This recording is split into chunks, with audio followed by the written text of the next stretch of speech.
There are whispers that drift through the cracks of time, words spoken in secrecy, inked in margins, buried beneath temples, hidden in vaults. These aren't the loud declarations of history's victors, nor the glittering prophecies sold in the open markets of belief. No, these are different. These are the ones that were never meant to be found.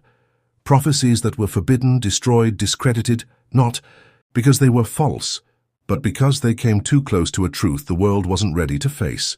The kind of truth that shifts your understanding of everything. Your gods, your purpose, your very future. Tonight we dare to open that sealed vault. Throughout history, empires have risen and fallen, guided by visions of glory or doom. Oracles have whispered from dark caves, monks have scribbled strange visions under candlelight, and madmen have screamed warnings into the night. Some of those prophecies faded into legend. Others were hidden, too dangerous, too accurate, or too heretical to survive. But what happens when we piece them together? What pattern do they form? What if they weren't random mutterings at all, but fragments of a larger warning humanity has always refused to hear? Across ancient Babylon, in the shadowed scrolls of the Essenes, in the burned archives of Alexandria, and etched on the bones of long-forgotten shamans, we find clues into stories of cataclysm, celestial visitors, cities swallowed by earth, knowledge stolen from the sky. We hear tales of mankind repeating a cycle it doesn't remember. Creation, corruption, collapse, and always, just before the fall, someone speaks. A prophet, a dreamer, a voice ignored. This is the story of those voices. You will hear about the prophecy that predicted the downfall of every major civilization before it fell, yet was never believed until it was too late. You will hear of the warning carved into a mountain that no longer exists. You will meet a woman who spoke of a worldwide flood thousands of years before Noah was ever imagined. A boy in Siberia who dreamt of machines devouring the sky. A blind mystic whose words still ripple through our headlines. And perhaps most unsettling of all, a series of interconnected visions that all point toward a single date in our near future. This is not your typical history. There are no textbook citations here. What we're exploring exists in the shadows behind locked doors of religion, science, and politics. Some of these prophecies were suppressed by the church, others by kings, and some by modern governments terrified of panic. A few were simply too strange to be believed, until modern science, technology, or geopolitics caught up. But make no mistake, and these prophecies were never truly lost, just hidden, misfiled, laughed at until now, and there's a reason they've stayed buried for so long. Because when you begin to look closely, something terrifying becomes clear. These prophecies do not contradict one another. They align, they overlap, they echo. Different cultures, separated by oceans and centuries, describing the same events. The Ito. Same warnings, the same fate. The details shift, a different god, a different symbol, a different messenger, but the message, unmistakable. It's as if something beyond time has been trying to warn us again and again in every language it could find, but we never listen. Maybe because we're afraid. Or maybe because deep down we already know they're true. You may start this journey with skepticism, that's fair. But by the time you reach Prophecy 51, something will have changed. A question will begin to form in your mind, quiet at first, then louder, heavier. What if they were right? What if the world as we know it is not the full picture?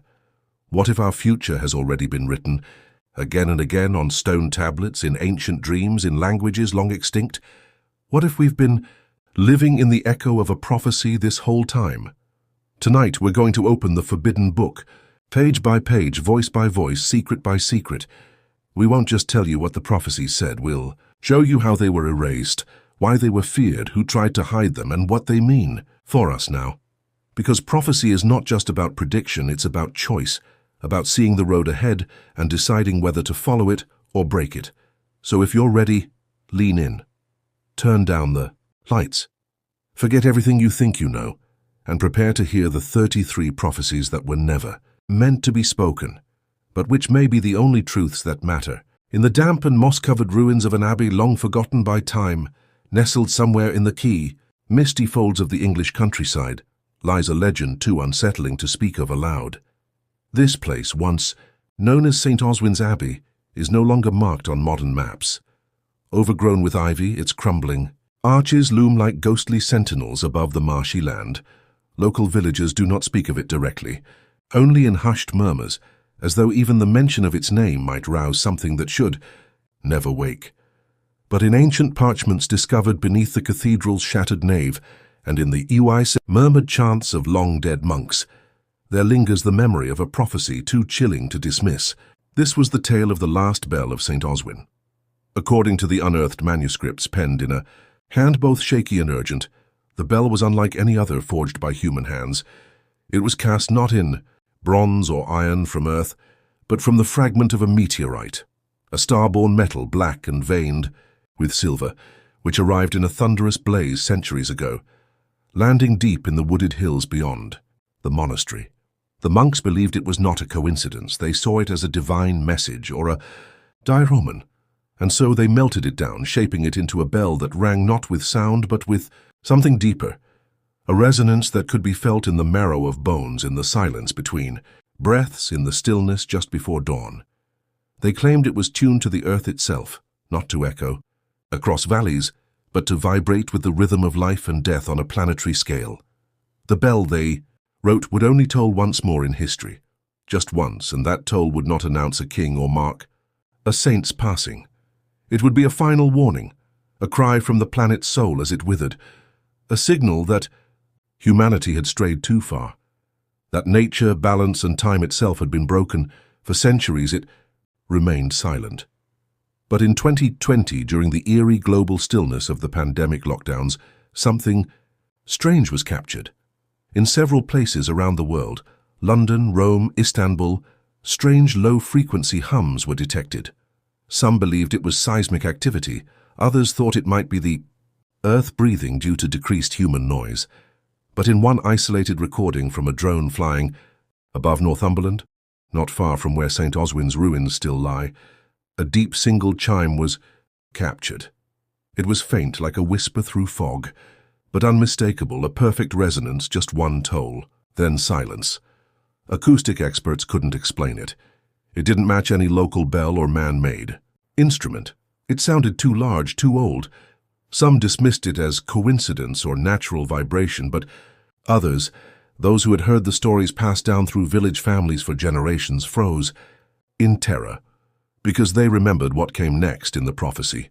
If the bell tolls and no one answers, then the silence that follows shall be forever. It wasn't just about sound, it was about consequence. The toll, they believed, would signal the final chapter of man's arrogance, when the earth's voice would be drowned by war, greed, and technology. If we didn't listen, didn't repent, didn't change, then the bell would never ring again, because there would be no one left to hear it. There's more. According to the manuscripts, only one monk was allowed to know the full prophecy. He was called the Keeper of the Silence, and he lived in a sealed cell beneath the abbey. His only task was to guard the bell's origin and meaning. When the abbey was finally abandoned during the Reformation, his chamber was bricked shut, with him still inside. They say he accepted his fate because he believed if the knowledge ever escaped, mankind would not be strong enough to bear it. To this day, some hikers report a low humming beneath the soil around the ruins, like a distant engine, a pulse, and sometimes just before dawn a single echo, not quite a sound, more like a feeling in your spine, can be felt in the heavy morning mist. Locals warn visitors not to go near after midnight, not because of wolves or ghosts, but because if the bell chimes again and you're there to hear it, you'll never unhear it. Some theories suggest the monks were early seismologists or watchers of cosmic cycles. Others claim the meteorite used to forge the bell carried rare isotopes that react to planetary magnetic shifts. Essentially, the bell would resonate during times of global instability. Scientists still can't explain the materials in the shards recovered from beneath the abbey floor. They're not of this world. In online forums, some believe the prophecy aligns with modern disasters: climate collapse, mass extinction, AI development, and rising global unrest. They say the bell's faint hum is a warning system, ancient and alien disguised as myth. Some even claim governments know about it, and that global surveillance of certain frequency bands began shortly after the 2020 recording leaked. But the bell has not rung again, not yet. And that perhaps is the most terrifying part, because we don't know what will happen if it does.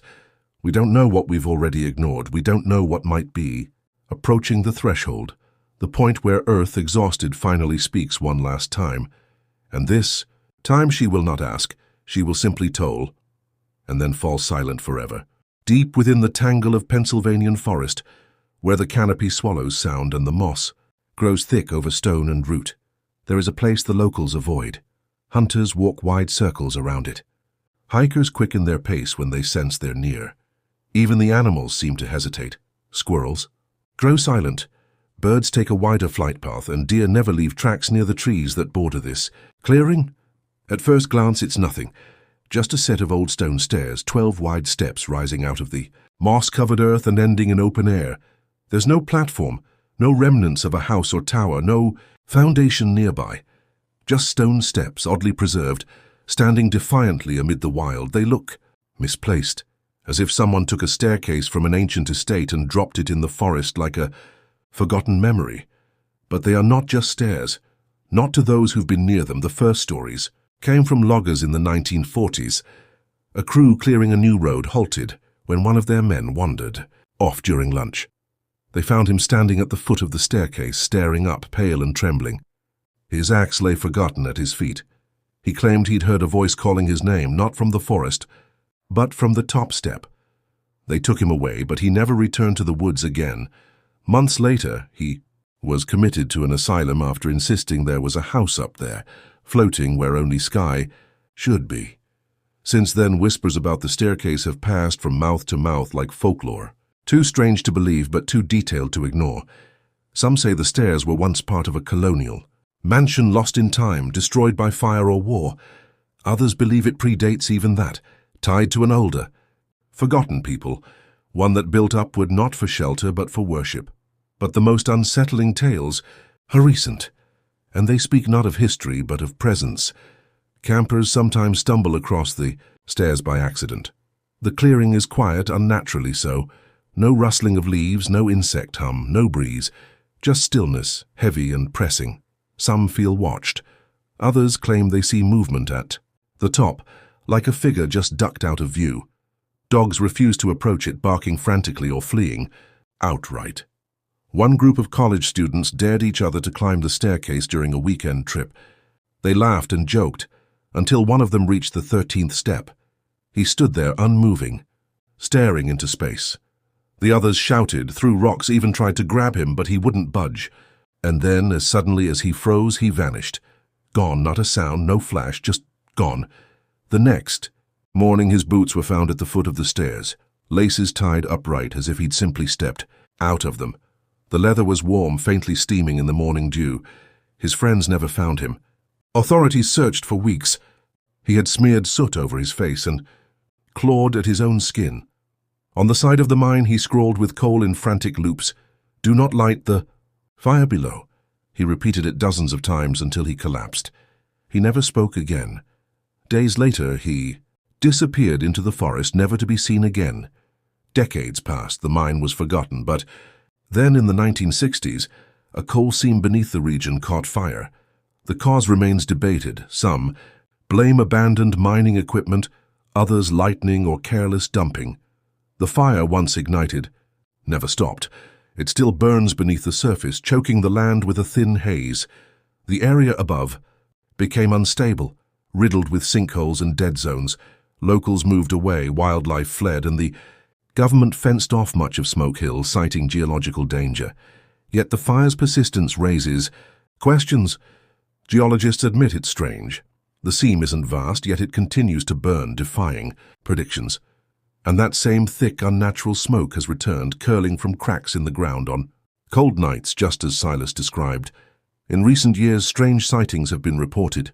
Twisted animal shapes in the fog, distant screaming, even flickers of flame moving like living things through the trees. A few brave investigators and paranormal enthusiasts have visited the site. Some returned, shaken and silent. Others never returned at all. One amateur researcher, using thermal imaging, captured what he called a skeletal outline beneath the ground, massive, coiled like a serpent.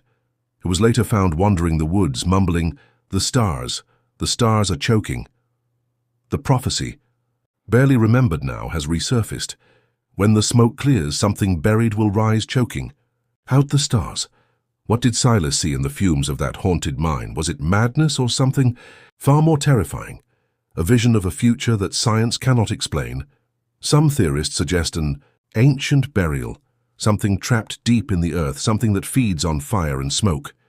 Others believe Silas tapped into a dimensional fracture, his mind receiving images from futures yet to unfold.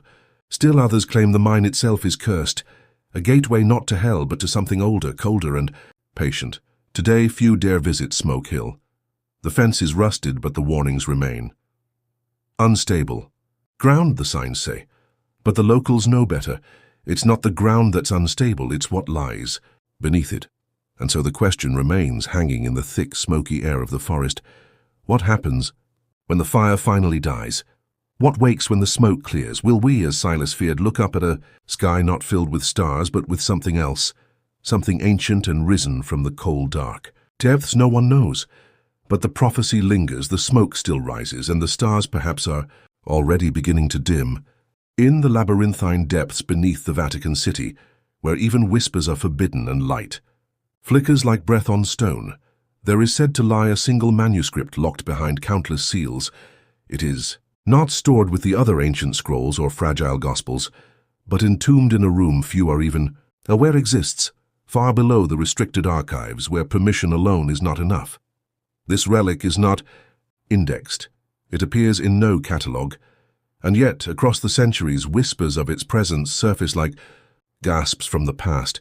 They call it the Manuscript of Whispers, a parchment that hums with unreadable voices, written in 100 tongues long lost to time.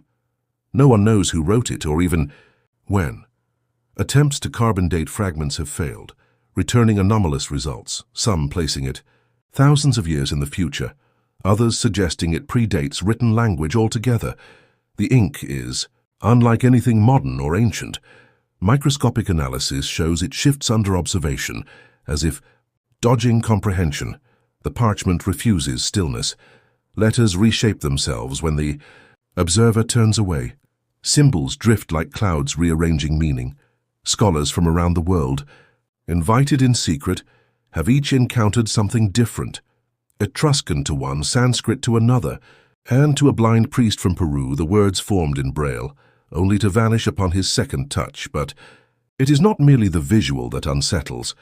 Those who study the manuscript even briefly report hearing voices, not around them but within, a gentle hum that begins like the sigh of a sleeping child.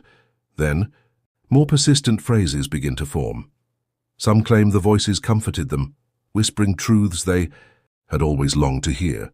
Others describe cold syllables curling around their thoughts, harsh and unrelenting, speaking in tones they could not recognize as human.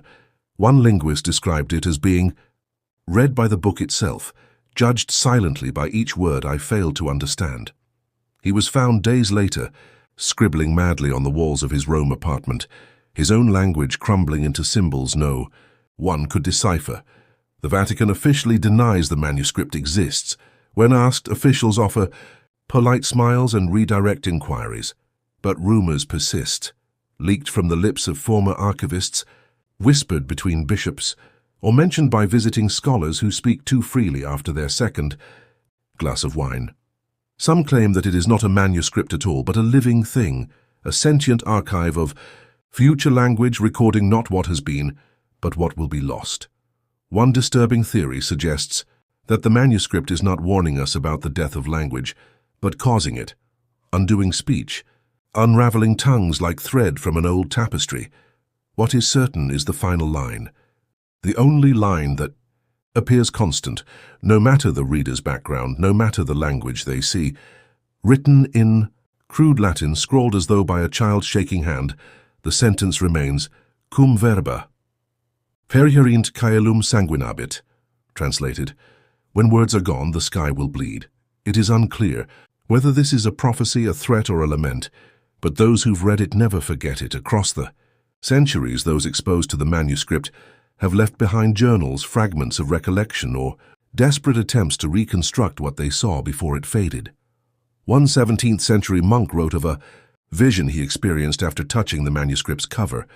A world filled with open mouths, but no sound, where people wandered lost, unable to describe pain, love, or fear. Their eyes were wide with thoughts they could not shape. Another account, from a modern linguist who vanished in 2003, described waking from dreams where grammar itself melted and syntax twisted like vines into knots. "It starts slowly," she wrote in a final email.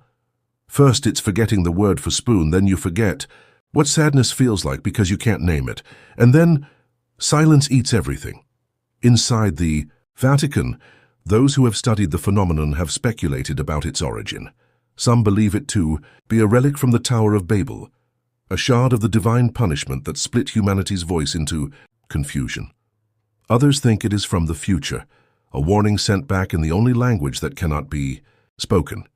A third group believes it is the work of something other, not divine or demonic, but alien to the concept of human thought, a presence that feeds on meaning itself. There are strange coincidences surrounding it.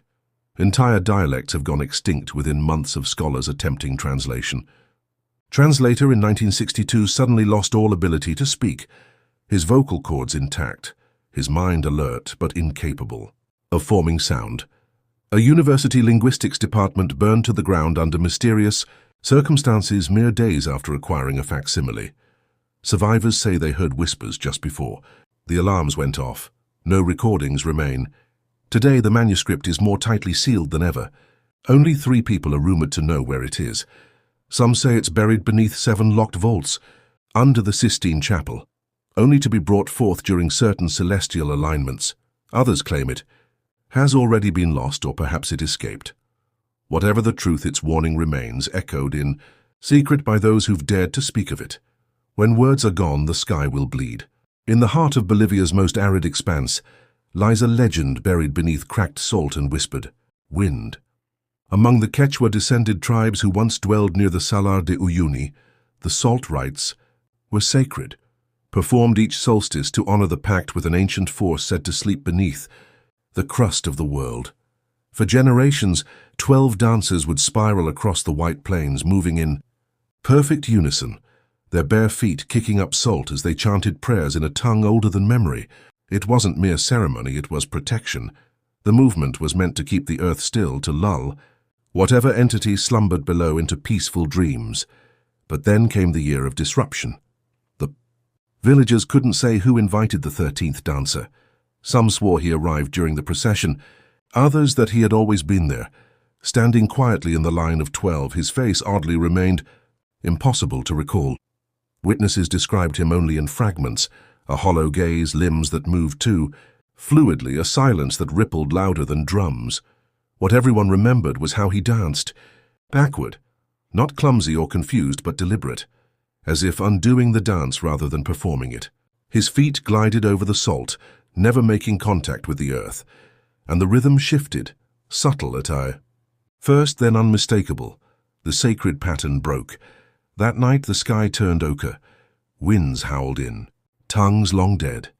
Then came the tremors. Earthquakes tore across the Andes for days, crevices opened beneath villages, swallowing homes and histories. Entire communities disappeared, vanished, as if they had never been etched into the land.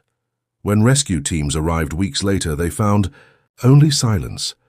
The tribe who had upheld the salt rites for centuries had ceased to exist. The only trace of their final ritual was discovered decades later by a team of archaeologists.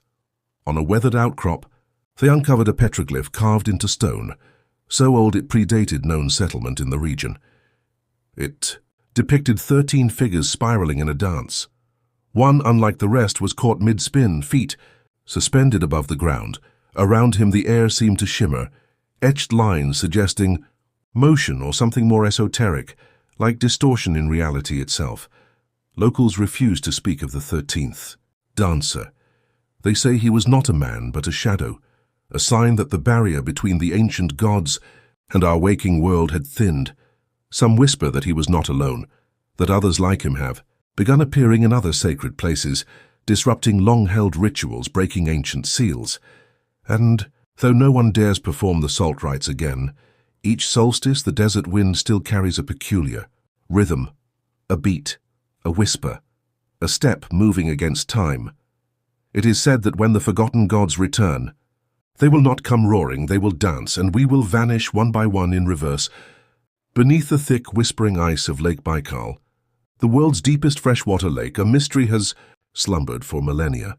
In 1987, during an unusually frigid winter, a Soviet scientific team deployed sonar equipment beneath the frozen surface. What they detected sent shivers deeper than the Siberian cold ever could. A set of moving signals, large and deliberate, pulsing like a living thing. The sonar imagery captured patterns resembling blinking eyes, rhythmic, calculated, and oddly symmetrical. Disbelieving their instruments, the team dispatched divers beneath the ice. None came back, but days later, a waterproof journal surfaced, tucked into a torn section of one diver's gear that had mysteriously washed ashore. Within its damp, smeared pages were fragments of a message, chilling not because of what they saw, but what they felt. The diver described vivid, collective dreams shared among the team, dreams of something watching, of a mind older than language itself, gazing up through miles of water and ice. It never moved in the dream, it simply waited. Local Buryat. Shamans had long whispered about this entity, the sleeper beneath the deep. It had no name, only a feeling, dread, reverence, inevitability. They believed it watched the stars and remembered the silence before man's arrival. According to prophecy, it would rise when the lake never froze again, when the waters remained warm year-round, unsealed, unwatched. That day, they warned, the blinking would stop, because then the eyes would finally open, and they would not be blind. Far to the north, where mountains tumble into cold seas and the sky shifts in silent color, there are places too quiet for comfort. Deep in the Icelandic fjords, those long, narrow inlets flanked by steep cliffs, lie tiny fishing villages often blanketed in fog and silence.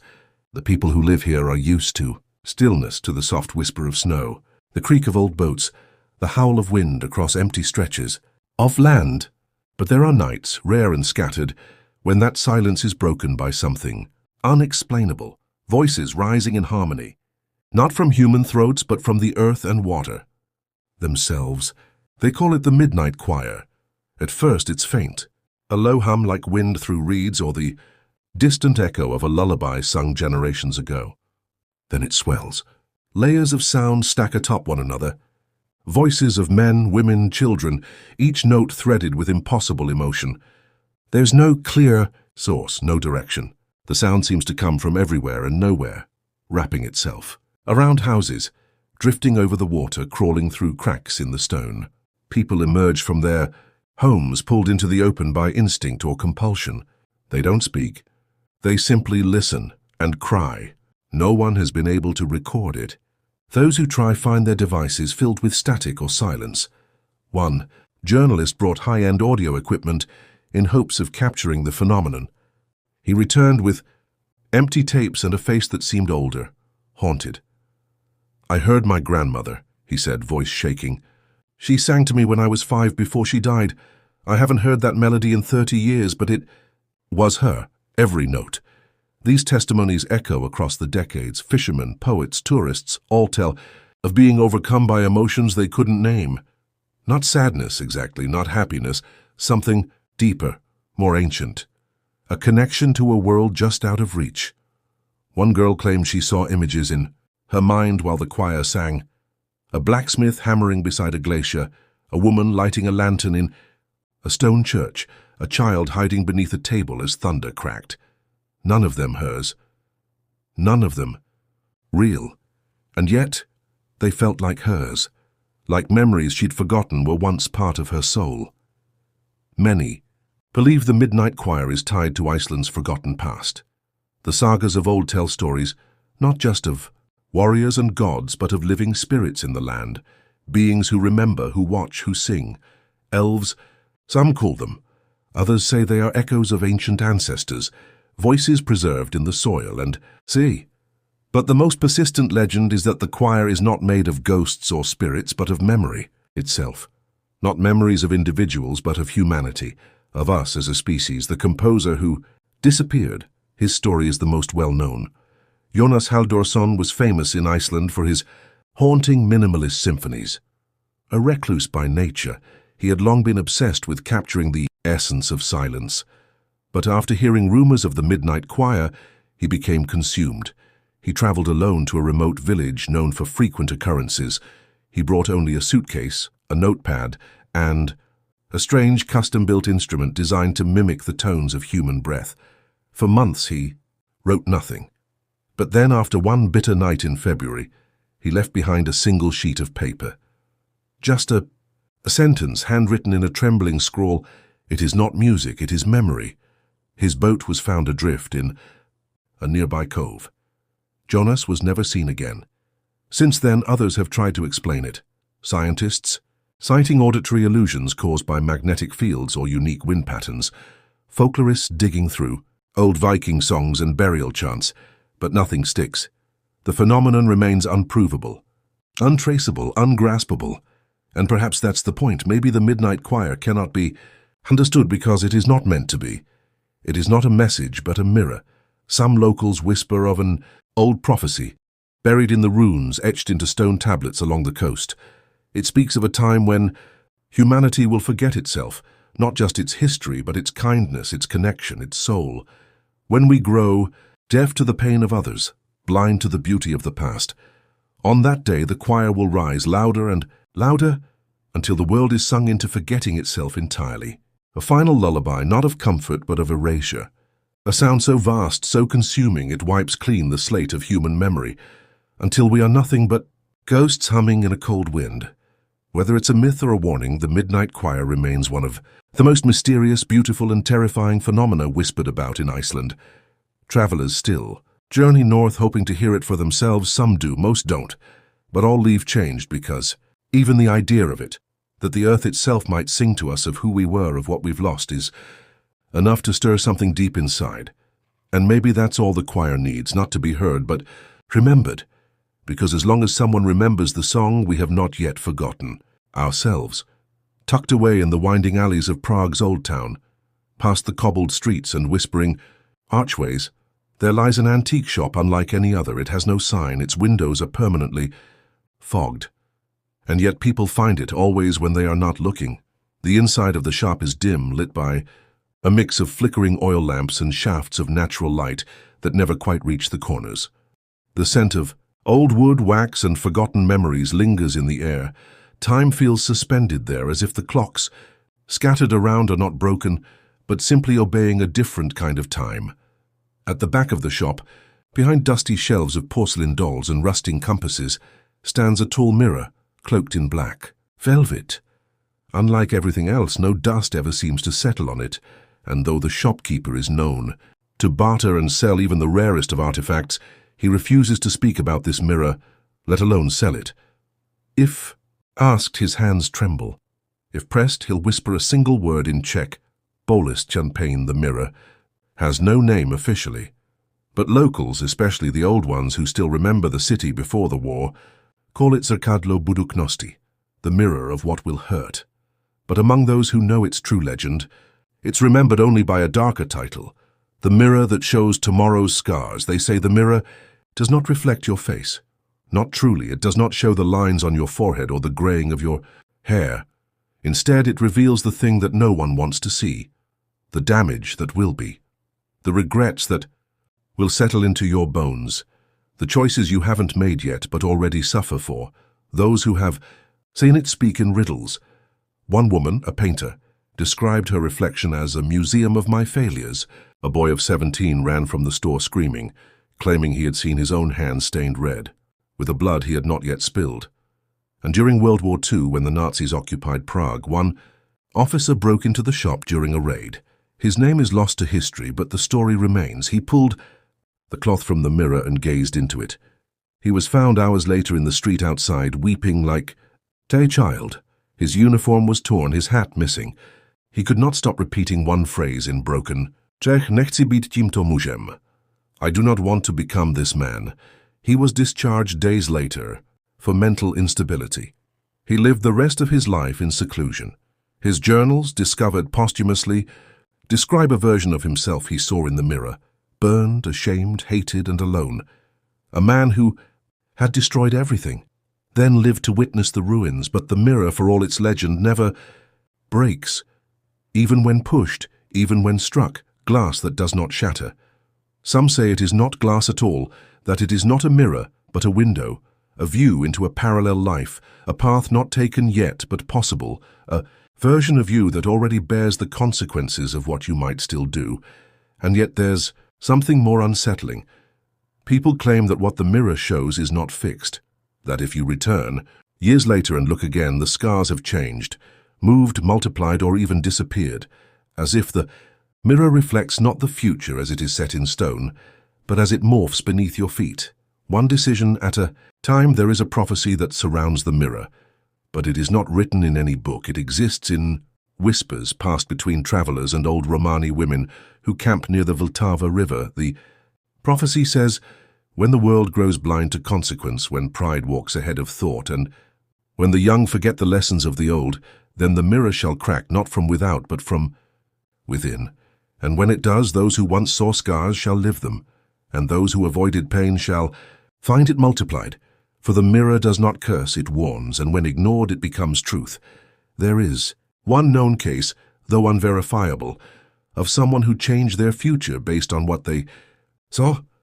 A middle-aged man, known only by the initials RT, claimed to have seen a version of himself in the mirror where he had abandoned his family in pursuit of wealth.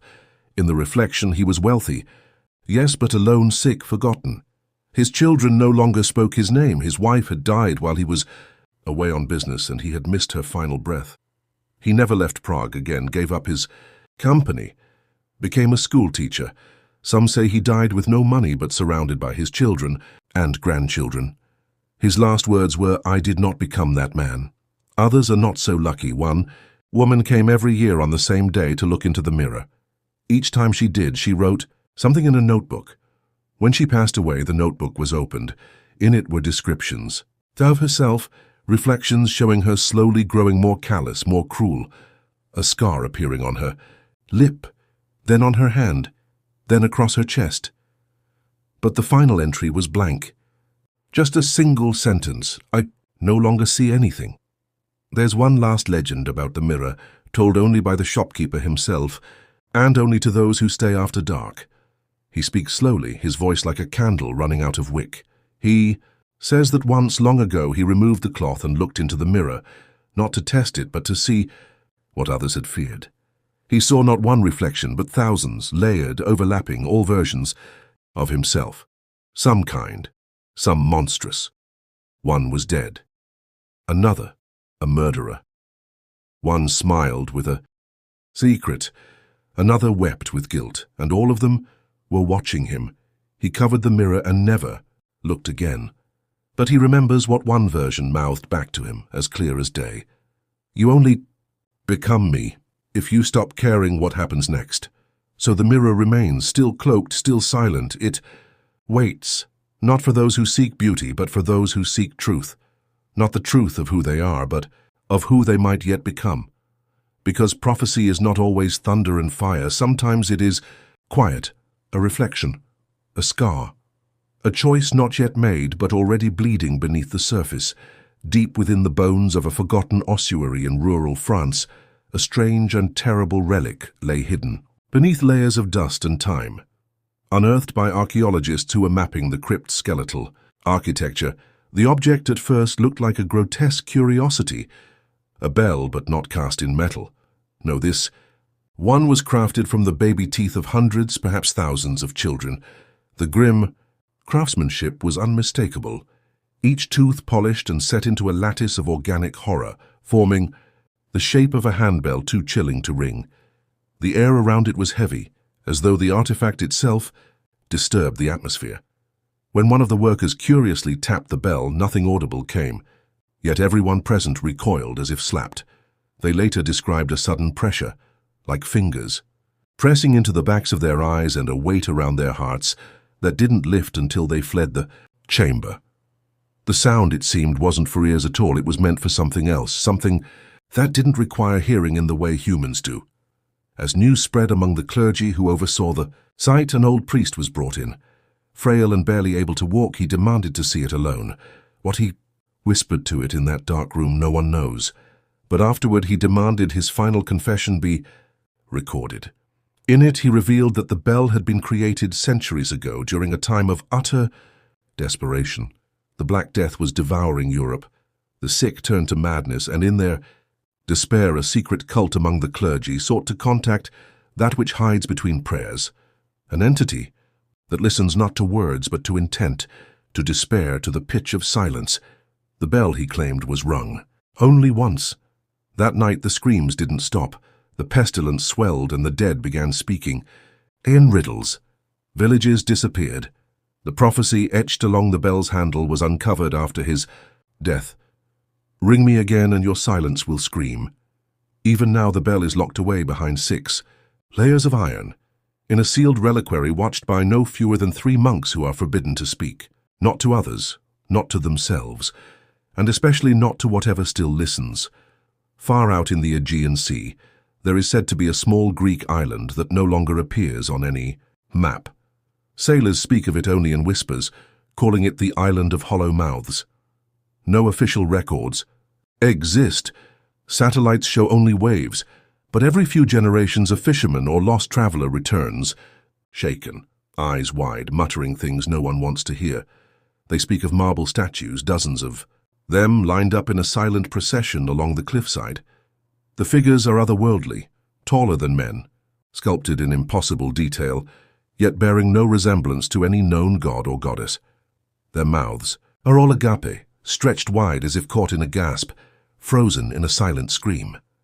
What truly haunts those who claim to have seen them isn't their eerie beauty, but what they do. Every 100 years when the stars align in a way known only to ancient astronomers, the statues breathe. At exactly midnight, a low vibration is felt beneath the earth, and then the air itself begins to change. A single cold wind whips down the cliffside. One by one, the statues exhale, not with air, but with something unseen, something that feels like memory and presence and time itself. Those standing near the statues during the exhalation say they hear voices, not from the mouths of the stone gods, but from inside their own minds. They hear their names whispered, tenderly and terrifyingly, by a voice that knows them too. Well, the voice tells them things no one else could possibly know, secrets never spoken, sins never confessed, memories they thought forgotten. Some have reported hearing predictions, dates, names, warnings. A few tried to write them down. Most go mad before they finish. What's more chilling is what happens next. The entire island begins to tremble. Seawater rises rapidly and violently, flooding the cliffs, swallowing the statues. All who survive the breath must flee or drown. By morning, the island is gone. When others return to find it, there is nothing, only ocean, as if it had never been there. According to the ancient prophecy, carved into the ruined stones that wash ashore years after each event, the statues breathe for the knowing, and the breath carries memory, but the final breath shall not whisper, it shall scream. Scholars and folklorists have long speculated about the meaning of the final breath. Some believe it refers to the end of an era. Others fear it marks the collapse of time itself. When the statues scream, all forgotten things will be remembered. Pain will surface, secrets will be exposed. The collective silence of humanity will be shattered. The next exhalation is due in 2032. No one knows the exact location of the island anymore. Some think it vanishes beneath the sea between appearances, others believe it moves. But certain signs have begun to appear again. Strange tides, unusual dreams, whispering winds. There are those who search for it still, cartographers with cursed maps, cults devoted to the hollow mouths, and others who believe that if they hear their name in the breath, they will understand who they truly are. But one question remains unanswered. If the statues are waiting to scream, what happens when they do? In the frozen silence of 1974, a Soviet cosmonaut was launched on a solo mission, one never logged in official records. His name scrubbed from archives, his mission never acknowledged. The world was told he perished on re-entry, his craft burned to ash in the atmosphere. Yet for decades, amateur radio operators have picked up fragments of a transmission, faint, looping, and unmistakably human. The voice speaks Russian. It uses codes declassified only in the late 1990s. Some messages are Mundane status reports, oxygen levels, readings, but others are chilling. One signal intercepted in 2003 was translated to say, "I see Earth below, but it's empty." Another, more recent, murmurs, through static, "Tell them not to open the sky." The prophecy that follows his legend is kept in the cold archives of Volgograd, written in cipher and linked to a pre-Soviet mystic known only as the Sky. Painter, it reads, "The one who left never landed. His voice will be the warning. Space will not remain. A silence, but a mirror cracked." The belief is that space is not the void we imagine, but already filled, already aware. And the cosmonaut's fate is not solitude, but imprisonment, a life tethered to an orbit that no longer includes Earth. The final line of the prophecy adds a darker thread. When his voice is heard by all nations, the sky will break and Earth will remember it was once watched. What was he meant to find, or rather, what found him? The next possible transmission window opens in 2027, and this time listening may no longer be optional. The air is thin in the Andes and thinner still within the forgotten cave. The mountain, like a sleeping beast, holds its breath beneath centuries of silence, and within its hollow heart, hidden far from modern roads and far from light, was found something so strange, so ancient, that even the most skeptical scientists paused. Carved into a tablet of obsidian so polished, it reflected torchlight like glass. The oracle of the hollow mountain told a story, not in a language spoken anymore, but in symbols and script that bent logic, as if written for the mind, not the mouth. It was not unearthed by archaeologists or miners, but by a child chasing a lost goat. The locals say this was no accident. The mountain chose to reveal its voice when the world most needed to hear it. The tablet was sealed, behind layers of hardened clay and volcanic ash, suggesting it had survived eruptions long before memory. But what was strangest of all were the words etched so deep into the obsidian that they shimmered even in dim light. Translated slowly by linguistic historians and local shamans alike, the message began simply, "The earth shall breathe fire from within." At first, this was dismissed as typical poetic myth. The Andes are volcanic by nature. Eruptions, lava, earthquakes, these are not news to the people who live under their shadow. But the prophecy didn't stop there. It continued with a warning, "And the skies shall go black for 100 nights." At the time of discovery, this line puzzled everyone. It didn't match any known eruption in the region's history, at least not one that darkened the sky for months. Then, decades later, a volcano not known to be active exploded violently without warning, sending ash high into the stratosphere. For weeks, villages remained cloaked in grey. Darkness, crops failed, birds fell from the sky. And at night, when fire reflected off the clouds, some claimed they saw faces, burning eyes watching from above. The prophecy had come alive, or so it seemed. But the debate is not over. Some believe that eruption was only the beginning.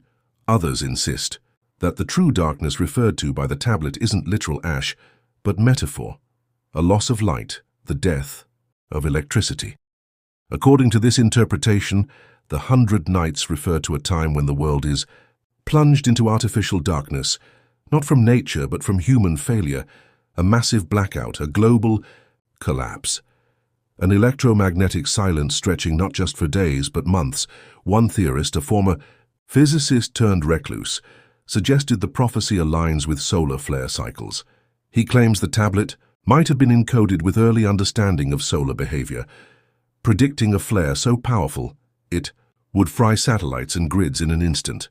No phones, no power, no warning. There's another detail, the most chilling.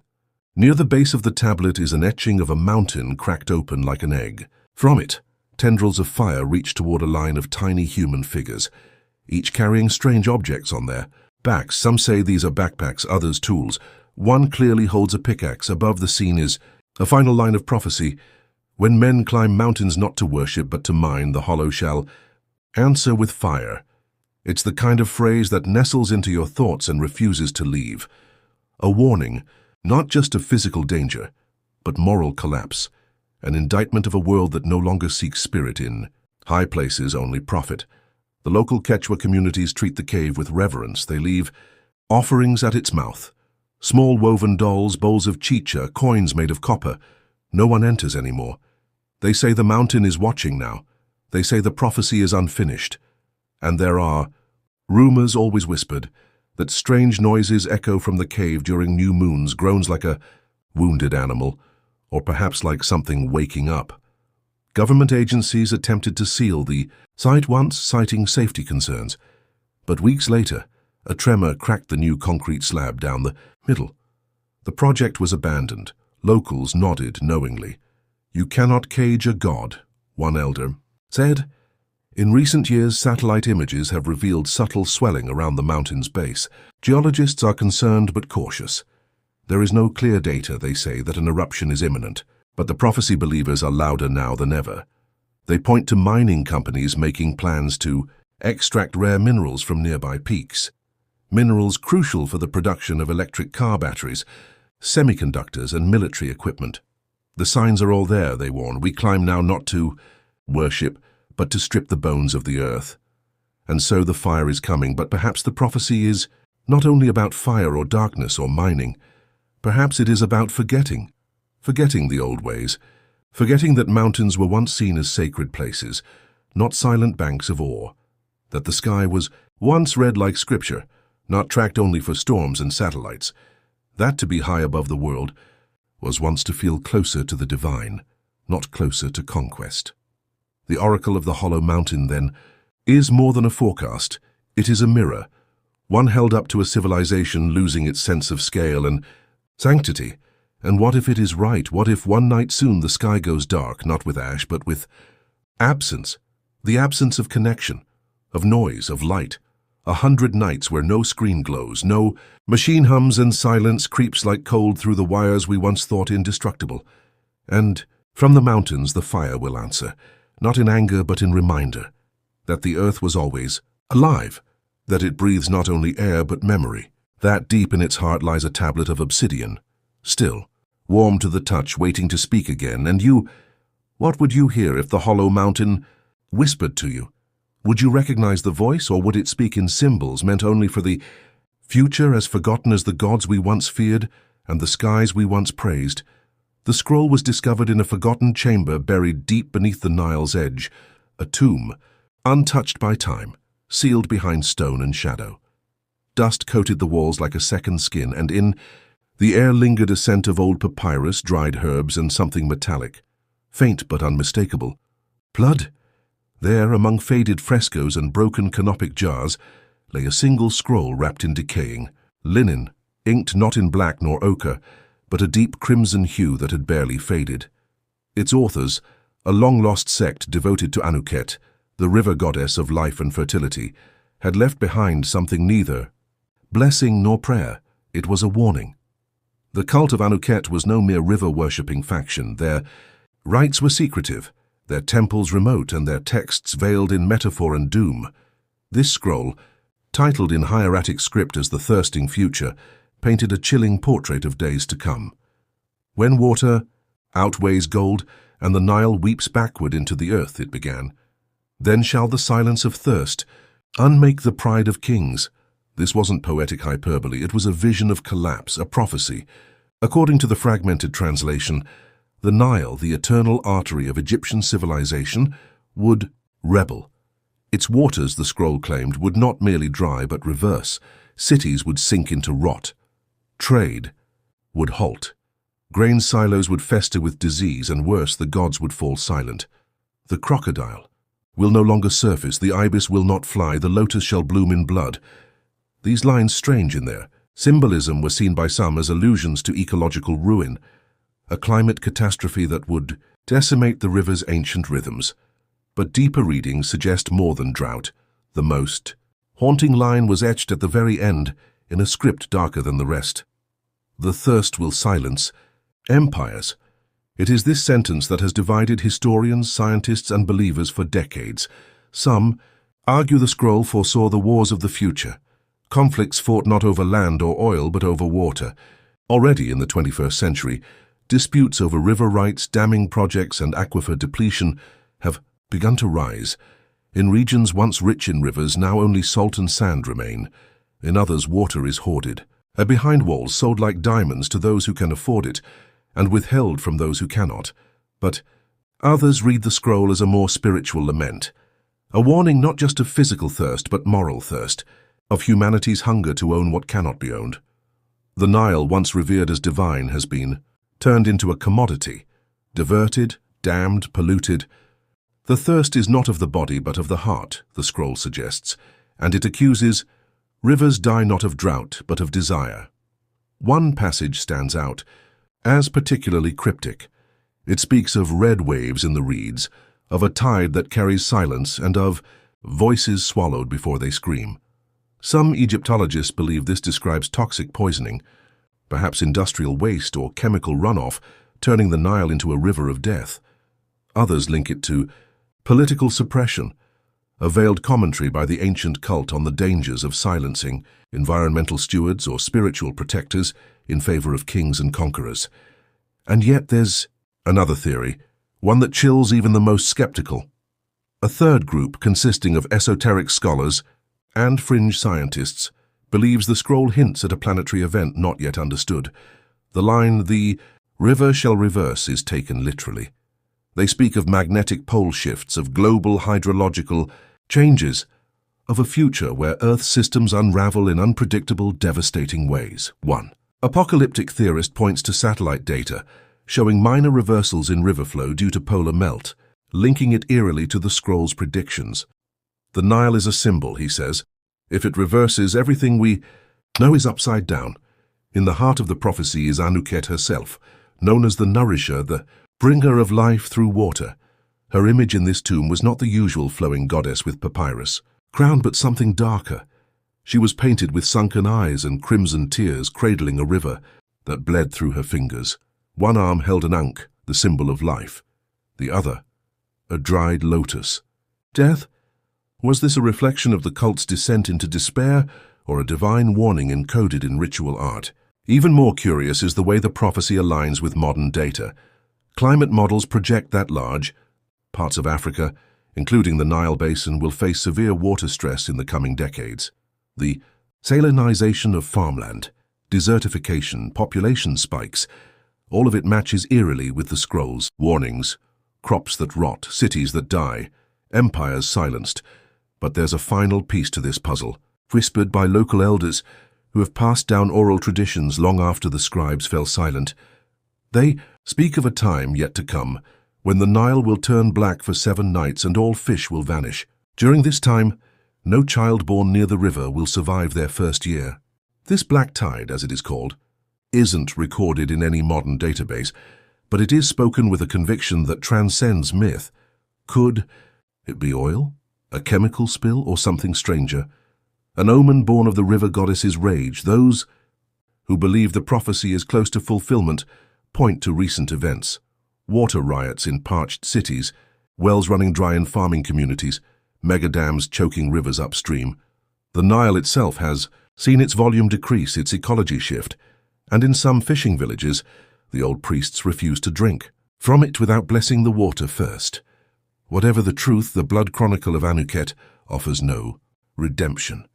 There is no promise of a savior, no ritual to prevent the thirst, only a final line smudged and cracked at the edge of the scroll. When the river forgets her name, the children of the flood shall vanish. A riddle, a curse, or maybe just history waiting to repeat itself. Beneath a canopy so dense that sunlight becomes memory, there lies a forest, forgotten by maps and unnamed by modern tongues. Locals call it Valmora, though no one can agree on the name's origin. Some say it comes from Old Norse, others from a dying dialect of Slavic origin. The truth is, no one knows. What is known, however, is that this forest speaks, not metaphorically but literally. Visitors, few and hesitant, have returned with tales of voices weaving through the trees, not birdsong or wind, but whispering intelligible syllables, ancient tongues, languages that no longer live anywhere else on Earth. The forest, it seems, remembers what mankind has forgotten. In 1952, a linguist named Dr. Emil Hartmann ventured into Valmora. Obsessed with the phenomenon, he hoped to decode the murmurs. He set out with equipment, tape reels, and a journal. What he left behind were incomplete. Notes fragmented, frantic, disturbed. Phrases like lexicon alive, no conjugation in moss, and the Oakes are listening. The last page of his journal ends mid-sentence, smeared with rain or tears. Dr. Hartmann was never seen again. His disappearance is only one in a series of unsettling vanishments. Over the decades, more than a dozen researchers, poets, wanderers, and thrill-seekers have entered Valmora's bounds. Fewer than half have returned. Those who do return changed, quiet, withdrawn, prone to staring at trees as if they speak, as if they breathe with intent. What then is the prophecy of Valmora? No written version exists, yet every person who has heard the whispers tells of the same. Vision, a world overtaken by green, towering buildings blanketed in ivy, highways cracked apart by roots, entire cities swallowed by wild growth, their skeletons softened by moss and vine. And not in centuries but within a generation. The green will walk, they say, not just reclaim the earth but rise. The language suggests agency, intent, that nature is not merely responding to human excess but preparing to overthrow it. Most scholars dismiss it as poetic allegory. After all, ecosystems collapse. Climates change. Forests don't conspire. But that last line, spoken again and again through hushed leaves, chills even the most rational minds. When stone and steel forget their roots, the roots shall remember. It sounds like a warning or a declaration of war, and in a time where concrete jungles spread faster than forests can grow, where ancient trees fall for parking lots, it feels dangerously timely. The forest is not just a victim in this tale, it is patient, waiting, and remembering. In the silent folds of China's mist-covered mountains, where the stone ridges hold secrets older than dynasties, there exists a tale that few dare to speak of aloud. Locals call it the Whispering Mountain, not for the wind that moans through the trees, but for the unearthed scrolls that seem to whisper, truths from an age long forgotten. In 1997, deep within a collapsed cave that had been sealed for centuries, a team of miners broke into a chamber they thought was hollow rock. Instead, they found something astonishing. A smooth, dark orb the size of a large bowl, weighing far more than it should. It was no ordinary stone. It had an unnatural sheen, a surface too perfect, too precise. When they cracked it open, expecting crystal or mineral veins, they discovered a cache of scrolls wrapped tightly in something like metal thread, preserved beyond imagination. These were the sealed sky, scrolls of Xiluan as they later came to be called, bound in an unknown alloy, inked with a writing, system lost to time and yet hauntingly familiar. The characters, once decoded by a team of linguists and fringe historians, hinted at pre-modern Chinese calligraphy, but with structural anomalies, suggesting they predated even the earliest known scripts. The language was lyrical, symbolic, almost like a riddle passed down through myth. And yet what it described was chilling. It spoke of the stars that fall and poison the winds, of fire above the clouds and the sky turning against its masters. One passage, when translated line by line, described objects that circle above the earth like silent hunters, casting shadows over empires. At first the academic community laughed. Surely these were just metaphors, poetic illusions of comets or falling stars. But the local elders shook their heads. They said this was no metaphor. This was a warning. One scroll contained a hand-drawn map, rough, circular, filled with swirling symbols. At first it was dismissed as a depiction of the heavens, but when an astronomer rotated the parchment and overlaid it with a modern satellite image of Earth, the resemblance became undeniable. The scroll appeared to be an aerial view of our planet, as if drawn by someone who had stood far above it. The land masses were primitive but correct, the proportions distorted yet intentional, and then came the final line, etched not with ink but burned into the parchment itself.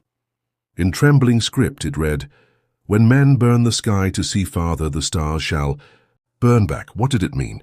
Some scholars believe it's a prophecy of the space age, the rise of satellites, surveillance, perhaps even space weapons. Others claim it warns of something far worse, a reckoning from beyond, a celestial retaliation. One Chinese physicist who examined the material that wrapped the scrolls noted that the metallic threads bore resemblance to certain alloys used in modern aerospace engineering, despite the scrolls being dated to over 2,000 years ago. How could that be? The conspiracy world exploded. Theories bloomed like wildfire. Some say the scrolls are not ancient at all but future messages sent backward in time. Others believe they are remnants from a civilization before our own, a global order that reached for the stars only to be annihilated when the sky turned against them, a warning not heeded, a cycle doomed to repeat. But it's the words themselves that linger in the air long after reading. The stars shall burn back, a phrase so simple, so poetic, yet loaded with menace. If satellites and orbital devices are our instruments of power, what happens when something or someone begins to strike them down? In recent years, strange incidents have fueled the mystery further. Military satellites deactivating mid-orbit, sudden unexplained fires in upper atmosphere launch vehicles, and then the audio, the strange rhythmic pulses heard by amateur radio operators that seem to originate from far beyond the usual orbit paths. Some say it's interference, others whisper response. Perhaps the most disturbing element of all is a lesser-known detail. Hidden in the scrolls was a symbol, repeated in several places, a ring of eyes orbiting a central flame. It bears eerie resemblance to certain ancient Sumerian glyphs and even to a few Aztec cosmological symbols, cultures separated by oceans and centuries, yet drawing the same skyborne circle. What did they all see? What had they all feared? The scrolls are now under lock and key, stored in a private wing of a Chinese government facility, if rumors are to be believed. The public knows only fragments, carefully curated translations, sanitized images, but whispers leak as they always do. A guard who saw symbols glow faintly in the dark, a linguist who disappeared after claiming he had translated a line that changed everything. The sky is not silent, it only listens until it chooses to speak. And so the prophecy of Xiluan remains, wrapped in silence, bound in secrecy, but overhead the stars burn brightly, and perhaps as the scrolls warned, they burn not with light, but with memory, with fury, with a message that our ambition has ignored for far too long. And should the skies one day open, not with sunlight but with fire, perhaps then and only then we will understand what those ancient scribes truly meant, that the sky is not ours, it never was. Beneath the ancient streets of Rome, where the weight of millennia presses down upon forgotten corridors, a discovery was made that even seasoned excavators could not explain away. In the autumn of 1921, during routine archaeological work beneath one of the city's older basilicas, a crew unearthed a chamber sealed tight with layers of stone and time. Inside they found a mosaic, astonishing in both its artistry and unsettling symbolism. It depicted wolves not wild in demeanor but eerily calm, each pair of eyes unmistakably human. These weren't beasts, these were watchers. On a nearby wall inscribed in fading Latin was a single phrase, Dentes primi imperi iterum frendent, translated, "The teeth of the first empire shall gnash once more." At the time it was written off by many as a curious remnant of imperial propaganda or the paranoid religious warnings of a forgotten sect. But others paid closer attention. They watched history shift. Just over a decade later, Mussolini would declare a new Roman Empire, parading through streets not far from that crypt. Was it coincidence or prophecy fulfilled? Yet many argue that Mussolini was not the prophecy's true subject. Instead, they say the warning is yet to come, that Rome's empire didn't die, it merely adapted, changing form and face. Conspiracy theorists claim bloodlines tied to Rome's original elite still exist, hidden among today's powerful. They whisper of councils and shadowy gatherings beneath cathedrals where decisions are made not for the good of the people, but to preserve something older than the nation-state itself, something imperial. The prophecy's final warning chills even the most skeptical. When? The lion forgets it was once a wolf, the wolf returns. Some interpret this as a warning to modern democracies, power softened by memory, unaware of its savage roots. Others read it as a literal foretelling of Rome's resurgence, not through armies or banners, but through influence, wealth, and legacy. And beneath it all, the teeth, those ancient waiting teeth, remain sharp in the dark, hungering for another bite of history. In every sailor's tale, there is always one island that doesn't exist on any modern map. Not because it was never there, but because it doesn't want to be found. They call it the Vanishing Island, a place where fruit hangs low from the trees, The water from springs is sweeter than wine, and the air hums, with the stillness of something untouched by time. Ancient cartographers sketched it nervously in the corners of sea charts, only to scratch it out later with red ink or burned parchment. There are captains who swear they dropped anchor there, men who filled their barrels and bellies and left with their hearts, strangely heavier, as if the island had taken something from them. But when they tried to return, whether by compass, current, or star, not a trace remained, just ocean, empty, wide, and quiet. Some believe it is Atlantis, reborn and shrouded in illusion.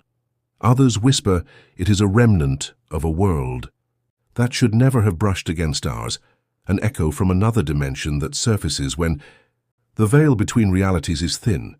But the oldest story is the one that frightens sailors most, the prophecy. It speaks in riddles of blood skies and still waters. When the sea mirrors fire in the sky and not a ripple stirs, the island will rise once more. But the one who finds it will not simply be blessed or doomed. The prophecy declares they shall be made either king or cursed eternally. The weight of both possibilities is too much for most to bear. Is it a throne of gold or of bone? A crown of stars or chains? Old ship logs from the 1600s describe strange nights, red light dancing across black waves, compasses spinning, birds falling silent. In one account, a young navigator wrote that land emerged from the sea like it was remembering itself. His ship approached, but the water turned to glass and held them there, unable to move. He claimed to see a city of stone, silent statues watching him from the shore. And then, just as quickly, it was gone. He died weeks later, ranting about salt that turned to ash in his mouth. Others tell of dreams of walking on warm sand, the sky pulsing red above, fruit that bleeds light when bitten, and shadows that whisper names. Some wake with seaweed, tangled in their bedsheets, or sand in their shoes. Those who pursue the island never return. Maps, drawn in desperation, dissolve in water, or curl in on themselves. It's as if the island punishes those who look for it. No one knows if the island is a place or a test, a refuge or a trap. But if the prophecy is true, and if that fateful sky burns red again, the first to step onto its soil may gain everything and or lose, even the memory of who they were. For what greater curse exists than becoming a king of nothing, ruling a paradise that won't stay still, loved by no one, remembered by none? There is a story whispered between dreamers and the lost, of a place not bound by space, time, or stone. A library that has no doors, no stairs, no builders. It exists beneath the world but above. Understanding. It cannot be searched for, but sometimes it finds you. They call it the library with no doors. Those who claim to have seen it describe endless halls under flickering candlelight, shelves that curve out of sight, and books that hum as if alive. Some say it appears in fog that won't lift. Others report finding it beneath ruins, inside cracked mirrors, or in feverish dreams during the longest nights. But always it disappears before dawn, like it never was. What lies inside is stranger still. Books, written in languages the reader suddenly understands. Volumes bound in strange leathers, some warm to the touch, others ice-cold. And every book ever written, so it's said, is there, not just from the past, but from the future. Ideas that haven't been thought yet, stories no one has lived, warnings no one believes. The ink inside these books moves, shifts, changes with every glance, and somewhere among the billions of volumes is one with your name on it. This is where the prophecy takes shape. It says if one finds the book of their own life and reads it, they must burn it before dawn, or forever be trapped in the life written inside, a life they did not choose. It won't matter if the pages say you will become a hero, a killer, a lover, or a god. The moment you read your future, it owns you. Your path becomes fixed, and your soul echoes only the ink. You become a character in a story you didn't write, acting out fate rather than forming it. Some seek the library to find answers about the world, about themselves, about endings. But what they discover is that knowledge is not always a gift. Some never return. Others return wrong, like they've forgotten who they are, speaking in riddles, terrified of fire. One man once appeared in a village speaking verses from a book no one could see. His eyes glowed with lines of text, and he begged the people to light a flame and end the story. When they did not, he vanished in the wind. It's said the library has no guards, yet you always feel watched. That its books whisper, not in voices, but in feelings, regret, fear, longing. If you read too long, your memories blur, replaced by things you've never done. One woman claimed she stayed there for 3 hours, but came back aged 20 years, speaking fluently in 5 lost languages. Another swore she met a version of herself still unborn who told her to flee, and yet the pull remains. Who wouldn't want to know what's to come? Who could resist the weight of their own story, bound and waiting?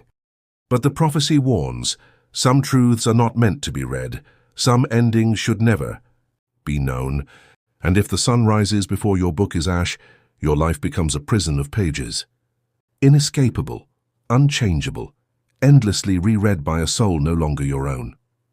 So if you ever find yourself walking through a fog that sings, or under a city that feels older than time, and a library opens, without walls, do not look for your name. Do not listen for your voice, and whatever you do, leave before the candles go out. Beneath a desert that has forgotten the names of its own stars lies the city of echoes, a place not marked on any map, nor mentioned in any honest traveler's guide. It is a ruin swallowed by sandstorms and silence, a labyrinth of broken pillars and half-fallen archways buried deep beneath, dunes that shift like the breath of sleeping giants. But this city, the prophecy says, is not dead, it is merely listening. They say every word ever spoken within its boundaries still lingers, trapped not in memory but in the stone itself. If you stand still long enough among the ruins, you do not hear the wind. You hear voices, not ghosts, not spirits, but echoes, raw, perfect replicas of sounds spoken long ago. A whispered confession in a dark alley, a scream before a blade struck, the gentle lullaby of a mother who lived and died 1,000 years before your birth. All preserved, all repeated, all waiting. The city has no name, or perhaps it has too many. Scholars have tried to catalogue its remains, comparing its architecture to ancient Phoenician walls or early Mesopotamian patterns. But the stones refuse classification. They are too smooth, too warm, as if they remember hands that shaped them. And if you press your ear against one long enough, you will hear the stone breathe back. The prophecy speaks of a night still to come, a rare alignment of moonlight and silence, when the echoes will swell, so thick they'll drown the air. On that night, it says, the city of echoes will become louder than the world around it. Silence will not be empty, it will be deafening. And on that night, a child will enter the ruins. No one knows the child's name, no one knows where they come from, only that they will speak a single word, a true word, not one that has ever been spoken before. And for the first time in all of history, the city will answer, not with echo, not with repetition, but with prophecy. The stones will awaken, and the voices trapped inside will sing in unison, not backwards into memory, but forward into time.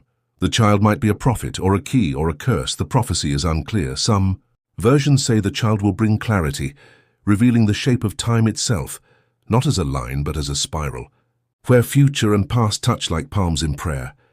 Others say the child will be driven mad, that no mind can bear the weight of every word ever said, that once the city of echoes speaks, it cannot stop, and that all who hear it will be consumed. The first people to stumble into the city in modern times were Bedouins fleeing a sandstorm. They spoke of stones that whispered in their native tongue, even though no one had passed that way in centuries. One man ran screaming through the dunes, insisting his dead wife had spoken his name. Another claimed to hear his own voice begging for mercy. He never returned to camp. Since then, the city has been sealed by governments, declared a geological anomaly and hidden behind red tape. Yet still explorers come. Sound scientists, mystics, archaeologists, even sound engineers, each trying to unravel what lies beneath. Most stay only a few. Ours, a few go missing. The ones who return often come back changed, some silent for life, others obsessed with mapping the sounds. One man built a library of recorded echoes from the city. It sounded like thousands of people whispering in every language known to man, and some unknown, but no one has ever heard the city speak. The prophecy insists that the city of echoes is not just a recording device. It is an intelligence, not a god, not a spirit, but a listener, a being that absorbs sound the way lungs take in air, and when it finally exhales, it will do so with meaning. The child who speaks may be born of prophecy or by accident. Some say they will be mute until the city, and only the city, gives them their first word. Others say they will be a wanderer, innocent, unaware of their purpose until the moment arrives. But however they come, when they speak, the city will shift, the echoes will pause, and in the pause, true time will begin. The ruins themselves are arranged in a spiral pattern, one that cannot be seen from the ground, only from the sky. And at its center is a dais made of smooth, black stone, polished like obsidian but soft like ash. No birds fly overhead, no insects crawl along the walls. Sound moves differently here, thicker, slower, as though moving through honey. And if you say your name, you will hear it repeated in the voice of every person who ever loved you, or hated you, or never knew you at all. What makes the prophecy terrifying is not the idea of madness, it's the idea of truth. If the city of echoes speaks, it may not tell us what we want to hear. It may tell us how history really happened, or worse, how it will happen. And unlike a dream or a book, these words will echo forever, without end. A curse in loop, a future in stone. Some say the city already spoke once, in secret long ago. That the child came, the word was uttered, and the echoes have been changing ever since. That's why new voices appear, why languages long dead return, why songs never written can be heard in the wind. But others believe we are still waiting, and when the prophecy finally comes to pass, the city of echoes will not just reveal time, it will become it. Because maybe time is not measured by clocks or calendars, maybe it is measured in sound, and perhaps somewhere deep. Beneath the sand a breath is being held, a pause is growing longer, and a city is waiting, not for footsteps, but for a voice. In the remote caverns beneath forgotten mountains, hidden behind layers of time and silence, lies a man unlike any other. He is not dead, he is not alive, he is something in between, a sleeper, untouched by age, disease, or decay. Encased in an obsidian tomb etched with runes so ancient, no scholar has deciphered them. The man rests as though in peaceful slumber. But there is no peace. Here only waiting. They call him the man who sleeps forever. No one remembers his name, nor the age he comes from. Some believe he was once a king, others a prophet, and some whisper that he was never human at all. What is known, what is feared, is the prophecy carved around the edge of his tomb. Let him dream, for if he wakes, the sky will forget its color and the world will forget its shape. Silence is the only sound in that crypt. Birds do not sing near the entrance, even wind refuses to pass the threshold. Those who've dared enter describe an unnatural stillness, a pressure in the air, like holding your breath at the edge of a storm. The sleeper lies on a slab of stone, arms folded, eyes shut, skin pale but unwrinkled. It is said that his chest does not rise and his heart does not beat. And yet somehow he dreams. Old journals smuggled out of temples and secret archives speak of a phenomenon called the dream pulse. On nights when the moon vanishes, sensitives, those cursed with thin veils between their minds and the world beyond, feel a thrum, not in their ears but in their bones. They dream of fire pouring from the sky, oceans freezing mid-wave and mountains rising only to crumble into black ash. These are not mere nightmares, they are fragments, pieces of his dreams, bleeding into ours. Some claim these pulses have increased over the centuries, that every eclipse, every unnatural weather event, every mass hallucination is a ripple from the sleeper's mind, as though the boundary between his dreams and our world is weakening, thread by trembling thread. There are those who seek to protect him, an ancient order whose members are born into silence. They shave their heads, bind their mouths, and speak only through signs carved in ash. They believe that as long as he sleeps, the world is safe. Their temples are hidden in the corners of the earth, and they watch the tomb from afar, guarding it from trespassers and the curious alike. They call themselves the keepers of the veil, but not all who know of the sleeper fear his awakening. A scattered cult, older than most civilizations, worships him not as a prisoner of prophecy, but as a god. They believe the world is broken, stained by time, and that when he wakes he will remake it, burn it clean or freeze it. Still, and in doing so, free it. These zealots call themselves the hands of the waking dawn, and they will stop at nothing to crack open his tomb. Earthquakes in remote mountains, strange disappearances of temple guardians, whispers of forbidden rituals. The signs are growing darker. And still, the man sleeps. But there have been changes. In recent years, explorers, those few who return, have reported that the runes on the tomb glow faintly during eclipses, that the stone beneath the sleeper's hands feels warmer than it should, that sometimes when standing very still in the chamber, you might hear something, not quite a breath, not quite a word, a vibration in the stone, a murmur in the silence. The prophecy speaks of a final eclipse, one deeper and longer than all the rest, when the sun will vanish entirely, and the world will be cloaked in darkness. On that day, the veil between dream and waking will dissolve, and then if the sleeper so chooses, when he will rise. But what happens after that? The scrolls end, the prophecy breaks off. Some claim the parchment was burned on purpose. Others say it simply refused to be written. Perhaps the future cannot be known beyond that point. Some believe the sleeper's dreams are not entirely his own, that he is dreaming us, that all of history, all of reality, is simply the contents of his vast slumbering mind. And if he wakes, not only might our world unravel, but we ourselves may flicker and vanish like steam from a morning cup. And yet, every year more followers gather. Some chant to rouse him, others pray to keep him in slumber. Neither side can truly win, because time moves forward, and every cycle of the moon brings us closer to that moment. They say the stars no longer align the way they used to, that birds forget their flight paths, that ancient machines buried in sand have begun to hum, that children are dreaming of the man in the tomb, though no one ever told them of him. The prophecy ends with a line carved not into stone but into silence itself. The sleeper will not choose to wake, the world will choose for him. And so we wait, in dreams and shadows, in dread and in awe, for the man who sleeps forever may not sleep much longer. It was a still lake, the kind that doesn't ripple even when the wind passes over it. Locals avoided it, not because it was haunted exactly, but because it felt unfinished, like a sentence left hanging in the air. Children were warned not to swim in it. Elders said it was bottomless, and fishermen noticed. Their lines always came back dry, even though they saw fish dancing under the surface. But it wasn't, until a group of divers, young, curious, and fearless, set out to explore it, that the legend began to take shape. The descent started as expected. Muffled breathing, the cold rush of pressure against their suits, the darkness growing thicker as they went deeper. But then they found it, a staircase, carved from a pale bone-white stone, perfectly smooth, too symmetrical to be natural. It looked impossibly clean, no algae, no sediment, just steps descending downward into pitch. They paused. The camera filmed. Their breathing grew heavier. One of them joked it was Atlantis's basement, but none of them laughed. They debated, should they go down? Of course they did. The first few steps felt normal. The silt swirled. The flashlight beams pierced the gloom in neat cones. But after 10 steps, the water grew warmer. After 20, their comms began to fuzz. At 30, one diver turned back.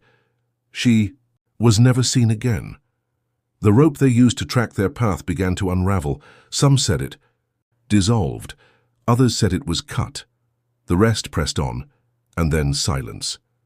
Not just radio silence, the kind of silence that presses in on your skull, that makes your own heartbeat sound too loud, that convinces you someone else is breathing beside you when no one is. The footage recovered from their gear was mostly static, flickers, glimpses. A hand reaching for a step that wasn't there. Bubbles that rose upward but never surfaced. A whisper in a tongue no one could translate. But one item returned, floating to the surface 3 days later, neatly placed inside a sealed canister. A note. Tinai's. Shaky handwriting, it read, "It doesn't go down, it goes through." That phrase alone rewrote the prophecy. It's now whispered in shrines, scrawled in margins of forbidden texts, and carved into the backs of mirrors by those who claim they've dreamt of the stairs. Scholars, cultists, and the quietly obsessed all interpret it differently. Some believe the staircase is a tunnel, not a vertical descent, but a passage through dimensions. That step-by-step reality shifts. With each footfall, the diver isn't just going deeper in the lake, but deeper into the boundary between life and death. Others insist it's a test, a purgatory, Only the truly burdened can complete the descent, only those who have unfinished. Words for the dead. The prophecy says the final step opens a threshold, one that lets you speak to the dead. But what if they speak back? There are stories now, too many to ignore. A widow who swore she saw her husband in the mirror, soaked and pale, whispering about the staircase. A boy who sleepwalked into the lake 3 nights in a row, murmuring, "They're waiting, they're watching." A diver, found on the shore, eyes gone white, repeating the same phrase for hours. The door is almost open. The prophecy continues. When the moon reflects twice and the stars refuse their names, the stairway shall echo with the names of those lost to time, but not all the dead are willing to remain silent. This is the part that troubles even the bravest. Because if those steps lead to a place where the living can reach the dead, what happens when the dead grow tired of waiting? Are they lonely, vengeful, curious? What if they've been listening all along? There are rumors that a secret group, the Lacustrine Order, guards the lake now.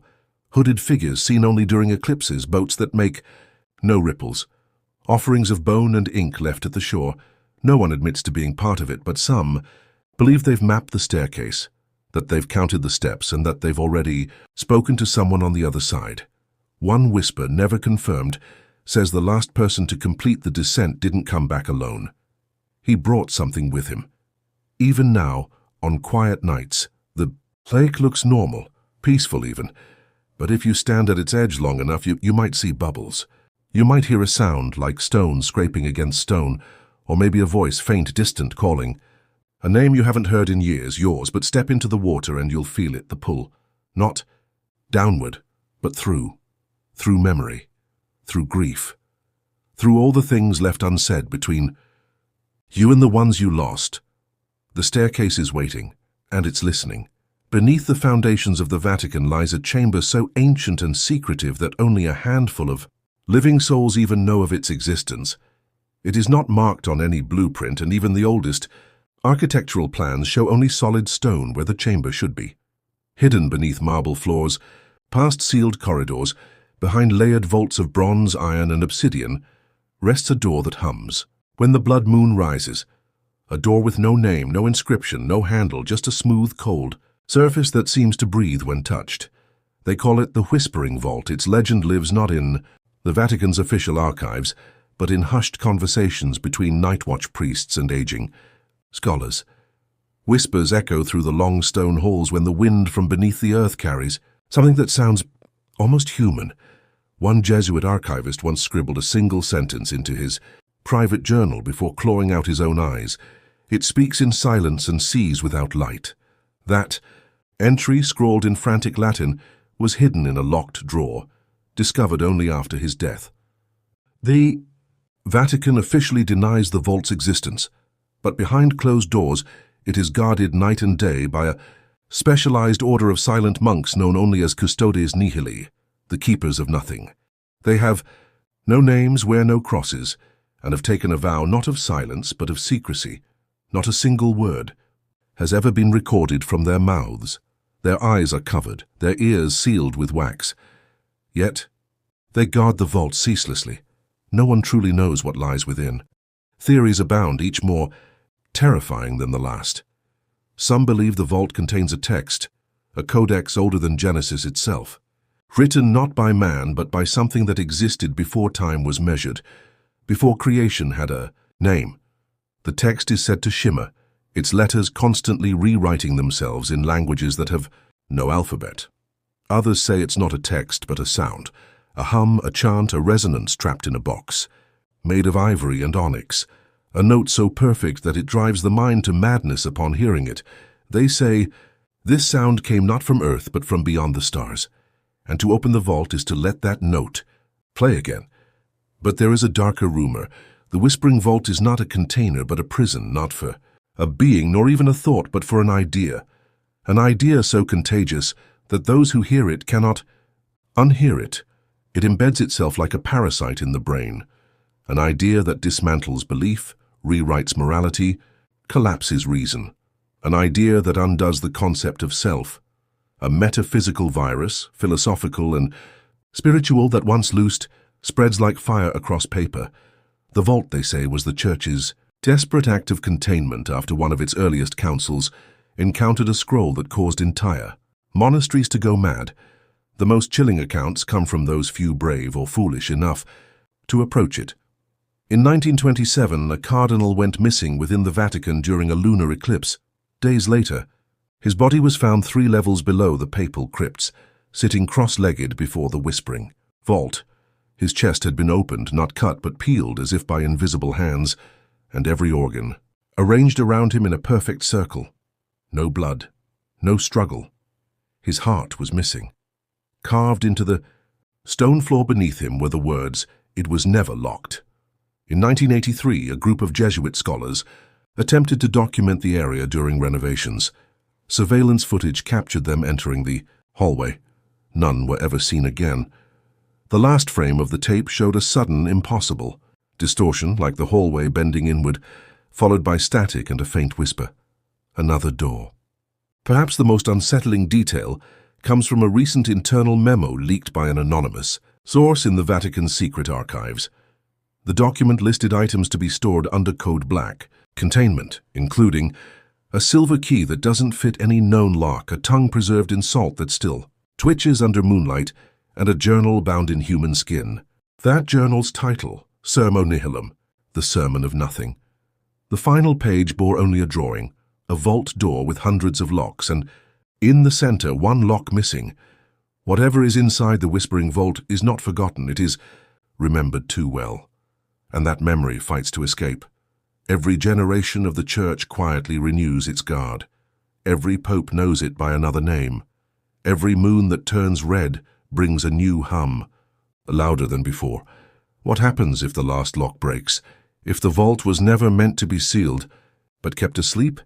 And what if it wakes up not with a roar but with a whisper, because it isn't silence? That waits beneath the Vatican. It is the sound of an idea waiting to be heard. Behind the grandeur of the Louvre Museum, behind marble columns and halls filled with the masterpieces of centuries, lies a door that has no name. Visitors pass it without thought, mistaking it for a staff entry, a janitor's closet, or perhaps a forgotten archive room. But those who have worked in the museum long enough, particularly the night staff, know better. They call it the 33rd door, though no map of the Louvre acknowledges it, and none of the security guards will admit to its presence. No official blueprint marks its location. Still, the stories persist. It's a plain door by all accounts, wooden, faded, set in a narrow corridor near one of the lesser-known galleries. There is no knob, no number. Just a heavy brass keyhole that gleams faintly, as if it were recently used. At night, some say, muffled, sobs echo from behind it. Not the sharp cries of fear, but the hollow, desperate weeping of someone, remembering something unbearable. When guards check the hallway, the sound stops instantly. These say, "Door does not move, it never opens, at least not for them." The story goes that a painter named Marc Duverne, a modest surrealist known in the 1950s Paris scene, once received a key from a woman, cloaked in black during a rainy evening exhibit. She had no ticket, no name, and spoke only one sentence, "It's your turn to see it." She pressed the key into his hand and vanished into the crowd. First, Duverne thought it was a performance piece, another game of avant-garde mystery, but something about the weight of the key, its cold, ancient touch, made him curious. He followed the stories, asked questions in hushed tones, and eventually found the 33rd door. They say he entered, late one evening, slipping past closing staff and creeping down the silent marble halls. Security. Footage from that night was never found, but Duverne reappeared the next morning, pale, silent, changed. He never painted again. Friends noted how he no longer slept. His once vibrant eyes turned cloudy, like he was constantly staring into something far away. When finally pressed about what he saw, he only whispered, "The portrait blinked." A week later, he left Paris and was never seen in public again. Curators whispered that behind the 33rd door was a room that once held a canvas too, dangerous to exhibit. A portrait, yes, but not of any known person. Some described it as depicting a moment in time that the world was never meant to witness. Others claim it was a self-portrait of the artist who painted it, but an artist who never existed in any record, whose name was erased even from memory. A handful of records from the late 18th century refer vaguely to an antechamber of grief sealed off after a violent incident involving a curator and two guests who lost their minds inside. Nothing was confirmed. The records were later lost in a fire. Occasionally, someone still tries to open the door, keys surface, at antique auctions hidden in hollow books or sent anonymously through the mail, but they never fit. Not anymore. Some claim the door opens only for those who are meant to. See what lies behind it. Those the painting chooses. These people often disappear for days and return, silent, broken. Some quit their jobs, others become obsessed with silence, with light, with blinking. Few begin sketching in a frenzy, always the same face, pale, watching, mouth frozen in a silent scream. One museum janitor, found trembling in the archives, had carved a phrase over and over into the walls. It knows it's being seen. Some experts suggest the 33rd door is simply an old utility closet, long sealed for safety reasons. But when renovations were attempted on that wing in 1996, workers reported tools going missing, strange drafts, and the constant sound of someone breathing just behind them. Eventually, the renovation was cancelled with no official reason. Since then, the corridor has remained largely untouched. Cameras avoid the hallway. Cleaning staff refuse to enter after sunset. Despite the silence from museum officials, the 33rd door has become a whispered legend among art historians and occult researchers. A few believe the portrait hidden inside may be tied to an old artistic ritual known as the captured gaze, a theory that some paintings are not simply reflections of reality but doors themselves, eyes that don't just look out but pull things in. If the portrait truly blinked, then perhaps it wasn't a painting at all, but a prison, a trap, or worse, an invitation. Visitors to the Louvre today won't find any mention of the 33rd door on maps or guides, but if you ask the right person, in the right tone, you might get a gesture, a subtle tilt of the head, a glance down a hallway that tourists don't enter. If you go there, you might hear nothing, or you might hear the softest sound, like a brushstroke on canvas, like breath behind a wall, and if you listen closely enough, maybe even a blink. Far from trade winds and modern maps, there lies an island the ocean seems to guard jealously. Tiny, unclaimed, and often dismissed as myth, this island remains invisible not because of clouds, but because the very satellites above stutter and fail when they pass over. The data skips, imagery warps. One moment the signal is steady. The next there's nothing but static where the ocean should be, seamless. It's almost as if something is pushing back, rejecting observation. Locals from nearby archipelagos tell half-whispered stories over firelight, with faces turned away from the sea.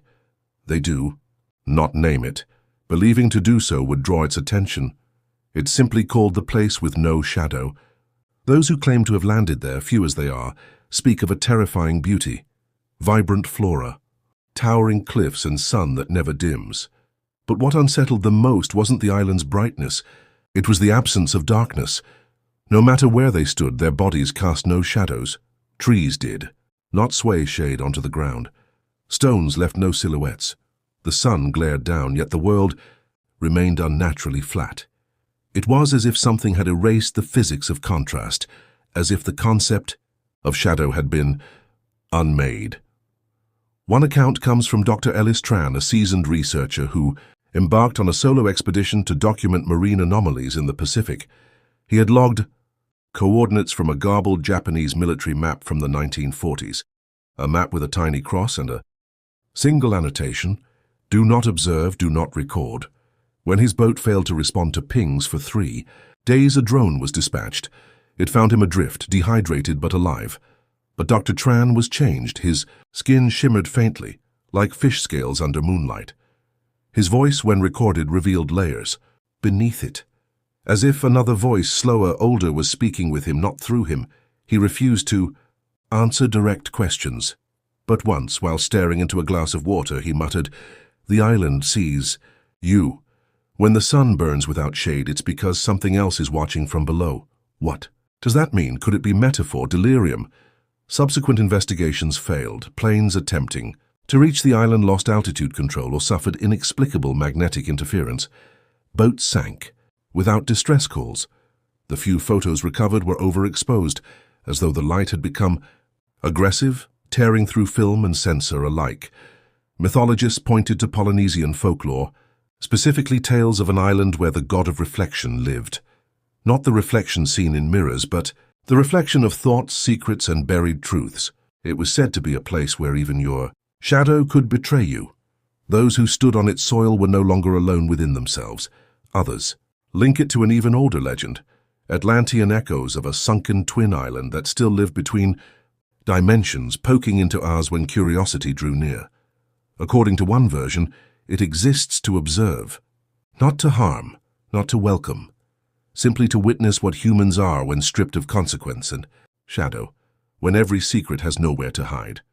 But it may not be just an observer. One modern sailor whose radio logs were partially transcribed before he vanished wrote, "I set foot on land at 11:47 a.m. The light was warm. I looked down and saw nothing beneath me. I looked into the ocean and saw myself smiling back, but I wasn't." The message cuts off after that. The boat was found, drifting again, empty.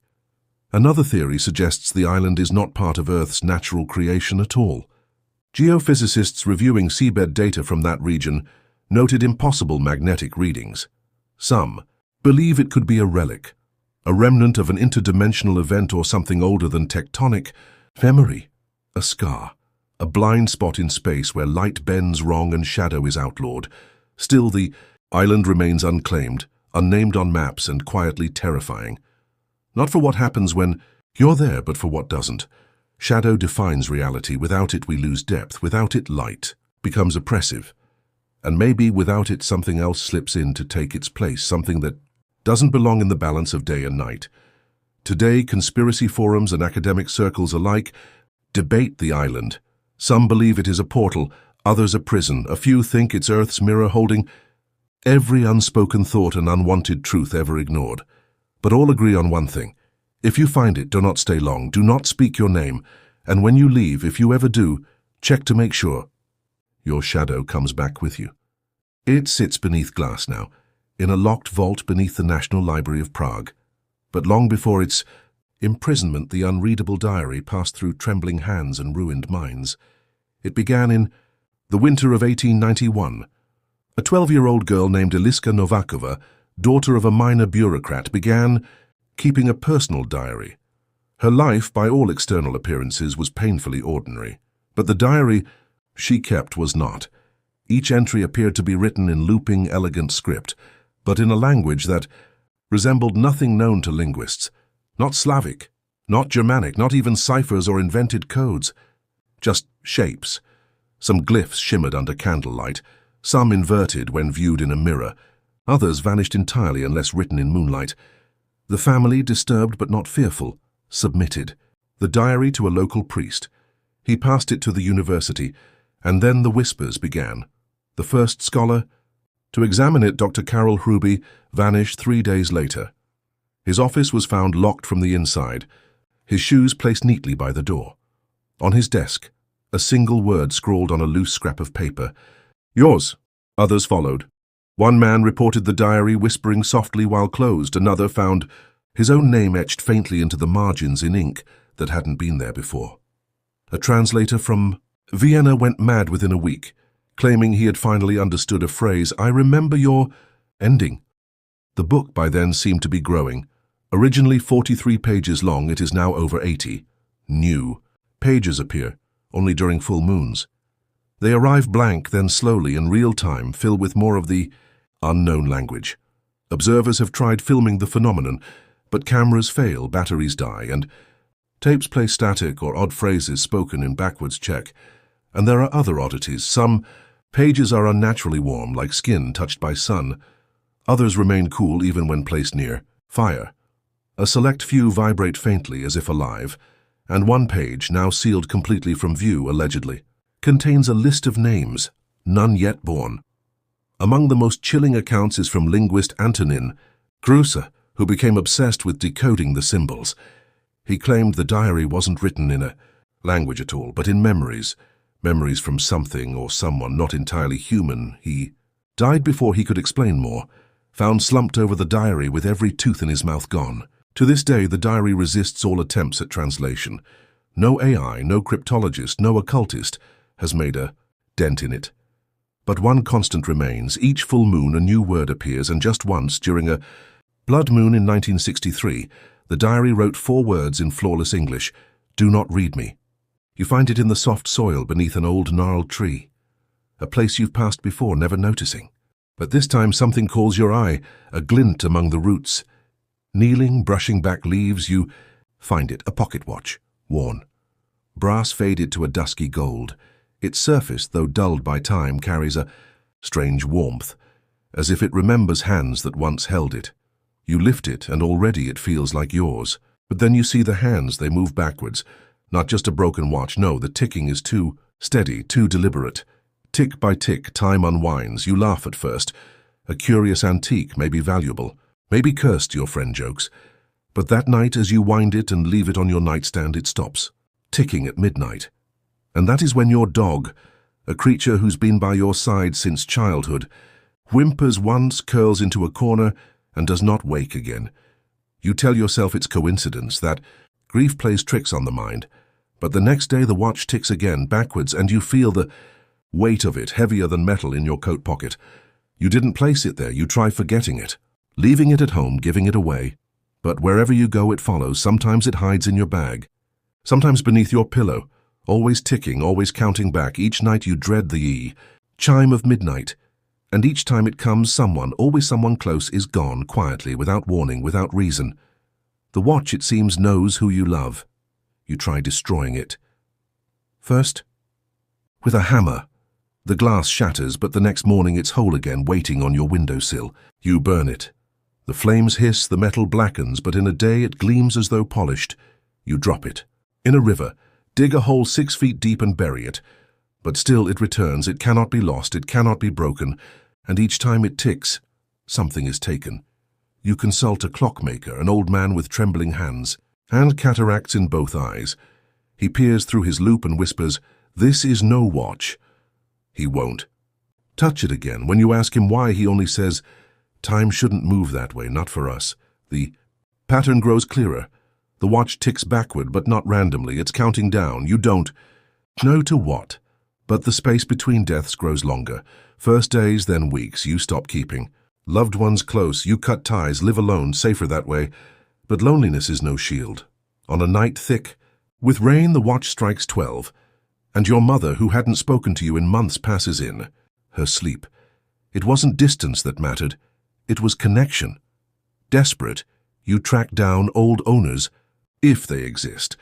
There's a man in Hungary who wrote once about a backward clock that took his daughter. You find his name carved on a gravestone beside hers. A woman in Kyoto claimed to see the face of her husband in the watch's glass every midnight, right before he vanished. No one survives it long. You begin to wonder, is it a curse or something worse, a contract perhaps, a relic, from a time when death made bargains and time had claws. And then, one evening, you hear something else, a whisper, not from the world around you, but from the watch itself. At first, it's only a breath, a sigh caught between gears, but slowly it forms words. Not an end, it says, a return. Repeats it each night as it ticks. You begin to dream of places you've never been, people who call you, names you've never heard, and you start to feel different, as though this isn't your first life, as though the ticking is peeling back layers 1 second at a time. You look at your hands and they seem older, then younger, then someone else's entirely.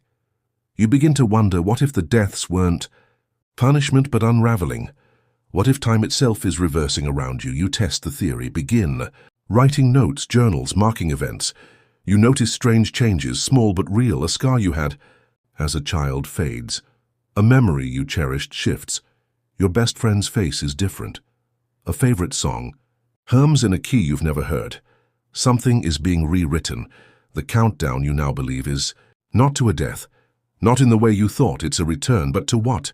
A version of you before regret, before pain, or a version of you that never made certain choices, never broke certain hearts. One day the ticking slows just once.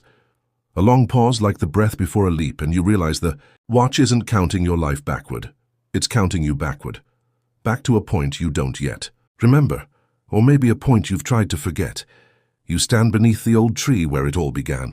Pocket watch in hand, midnight near, the wind stills, the ticking fades. You look down and see a child's hand holding the watch, your hand, small, soft, unscarred, and the voice returns. This is not your end. This is your return. The world flickers, like a page turning backwards through time. And suddenly you're standing in sunlight. That first moment, the day you found the watch, except this, time you walk away, you never touch it. And the ticking is gone. But one archivist, brave or foolish, stood before it for nearly a minute. He later told his colleagues, I didn't see myself. I saw myself as I could be. Or maybe as something else trying to be me. What disturbed them most, however, wasn't the mirror. It was what lay behind it. When they shifted it from the wall, they found deep gouges in the plaster. Long human-like scratches dug into the stone as though something had tried to crawl out. And carved again and again across the wall in frenzied repetition was a single word: free. They took photographs. The images were archived, but later removed from records. One curator who examined them became obsessed. He began sketching mirrors. His office filled with reflections, paintings, broken glass, silver trays. He stopped showing up to work and months later was found missing. Only his clothes remained in the room, arranged as though he had melted away. The mirror itself was lost during the chaos of war. Some say it was stolen, others that it was destroyed. But from time to time, stories surface. A mirror for sale in an antique shop that no one can stand to look into. A hotel room where the mirror fogs, though the air is dry. A child who speaks to her other self through the glass and always scratches on the wall behind it. Always that one word, free. Deep within the tangle of Pennsylvanian forest, where the canopy swallows sound and the moss grows thick over stone and root, there is a place the locals avoid.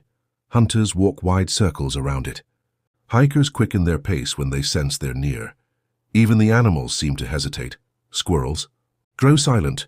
Birds take a wider flight path, and deer never leave tracks near the trees that border this clearing. At first glance, it's nothing. Just a set of old stone stairs, 12 wide steps rising out of the moss-covered earth and ending in open air. There's no platform, no remnants of a house or tower, no foundation nearby. Just stone steps, oddly preserved, standing defiantly amid the wild. They look misplaced, as if someone took a staircase from an ancient estate and dropped it in the forest like a forgotten memory. But they are not just stairs. Not to those who've been near them. The first stories came from loggers in the 1940s. A crew clearing a new road halted when one of their men wandered off during lunch. They found him standing at the foot of the staircase, staring up, pale and trembling. His axe lay forgotten at his feet. He claimed he'd heard a voice calling his name, not from the forest, but from the top step. They took him away, but he never returned to the woods again. Months later, he was committed to an asylum after insisting there was a house up there, floating where only sky should be. Since then, whispers about the staircase have passed from mouth to mouth like folklore. Too strange to believe, but too detailed to ignore.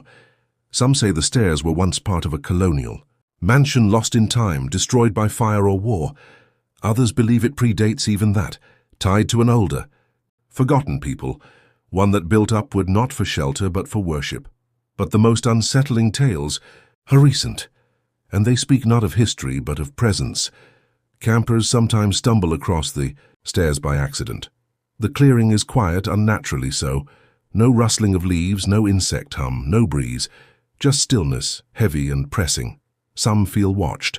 Others claim they see movement at the top, like a figure just ducked out of view. Dogs refuse to approach it, barking frantically or fleeing outright. One group of college students dared each other to climb the staircase during a weekend trip. They laughed and joked until one of them reached the 13th step. He stood there unmoving, staring into space. The others shouted, threw rocks, even tried to grab him, but he wouldn't budge. And then, as suddenly as he froze, he vanished. Gone, not a sound, no flash, just gone. The next morning, his boots were found at the foot of the stairs, laces tied upright as if he'd simply stepped out of them. The leather was warm, faintly steaming in the morning dew. His friends never found him. Authorities searched for weeks. Dogs, drones, helicopters, nothing. just a silent clearing and 12 empty steps. You may wonder why no one has demolished the staircase. They've tried. One forestry official in the 1980s ordered a demolition crew to dismantle it. But each time they approached, machinery stalled, blades dulled. Workers grew dizzy, disoriented. One suffered a seizure the moment he touched the first step. The crew abandoned the job and the staircase was left alone. The official, who ordered the demolition, retired early. Rumor says he began dreaming of stairs, spirals floating, one's endless stone steps in black voids. He reportedly told his wife, "They're not stairs, they're a path." A path to what, no one knows. What's especially eerie is that the staircase appears to shift. Those who mark its location return months later to find it gone, moved elsewhere in the forest. Some believe there's more than one, that there are other staircases scattered around the world, identical in appearance, equally misplaced. Photos rarely develop, GPS coordinates become scrambled. It's as if the staircase does not wish to be found until it does. And when it calls by name. More than one witness has claimed to hear voices while near it, not whispering from the trees but directly above. The steps, a voice they recognize, a loved one, a lost friend, a dead parent, calling gently, enticing, almost pleading. Some fall to their knees weeping, others run, only a few climb. What happens past the 13th step remains unknown. Some theorize that it's a threshold, a bridge between realities. Others claim it's a test, that the staircase offers something, knowledge, reunion, power. But it demands a price. There's an old legend shared by a dying man in a hospital near Harrisburg. He claimed in the haze of morphine and fever that he had once climbed the staircase. When asked what he saw, he wept. "I saw my mother," he said, "but she was still dying." When they asked him what he meant, he muttered one final phrase before slipping into unconsciousness. "You don't go up to escape. You go up to relive." He never woke again. Today the staircase remains. Maybe. If you believe the stories, they say it appears to those who carry sorrow, those with unfinished stories, regrets, those whose hearts ache for what was lost and what can never return. Maybe it's a beacon, maybe it's a trap. But if you ever find yourself walking alone through the Pennsylvanian woods and you hear your name carried softly on a windless breeze, if you feel a pull in your chest like memory itself is tugging, and you find a clearing where no clearing should be, step carefully, look closely, because sometimes the staircase waits and sometimes it watches you. First, in the quiet alpine town of Rumligen, nestled between snow-laced peaks and shrouded valleys, time once held a reputation for being precise, almost sacred. The townspeople lived by their clocks. Morning markets opened on the second chime of the bell tower.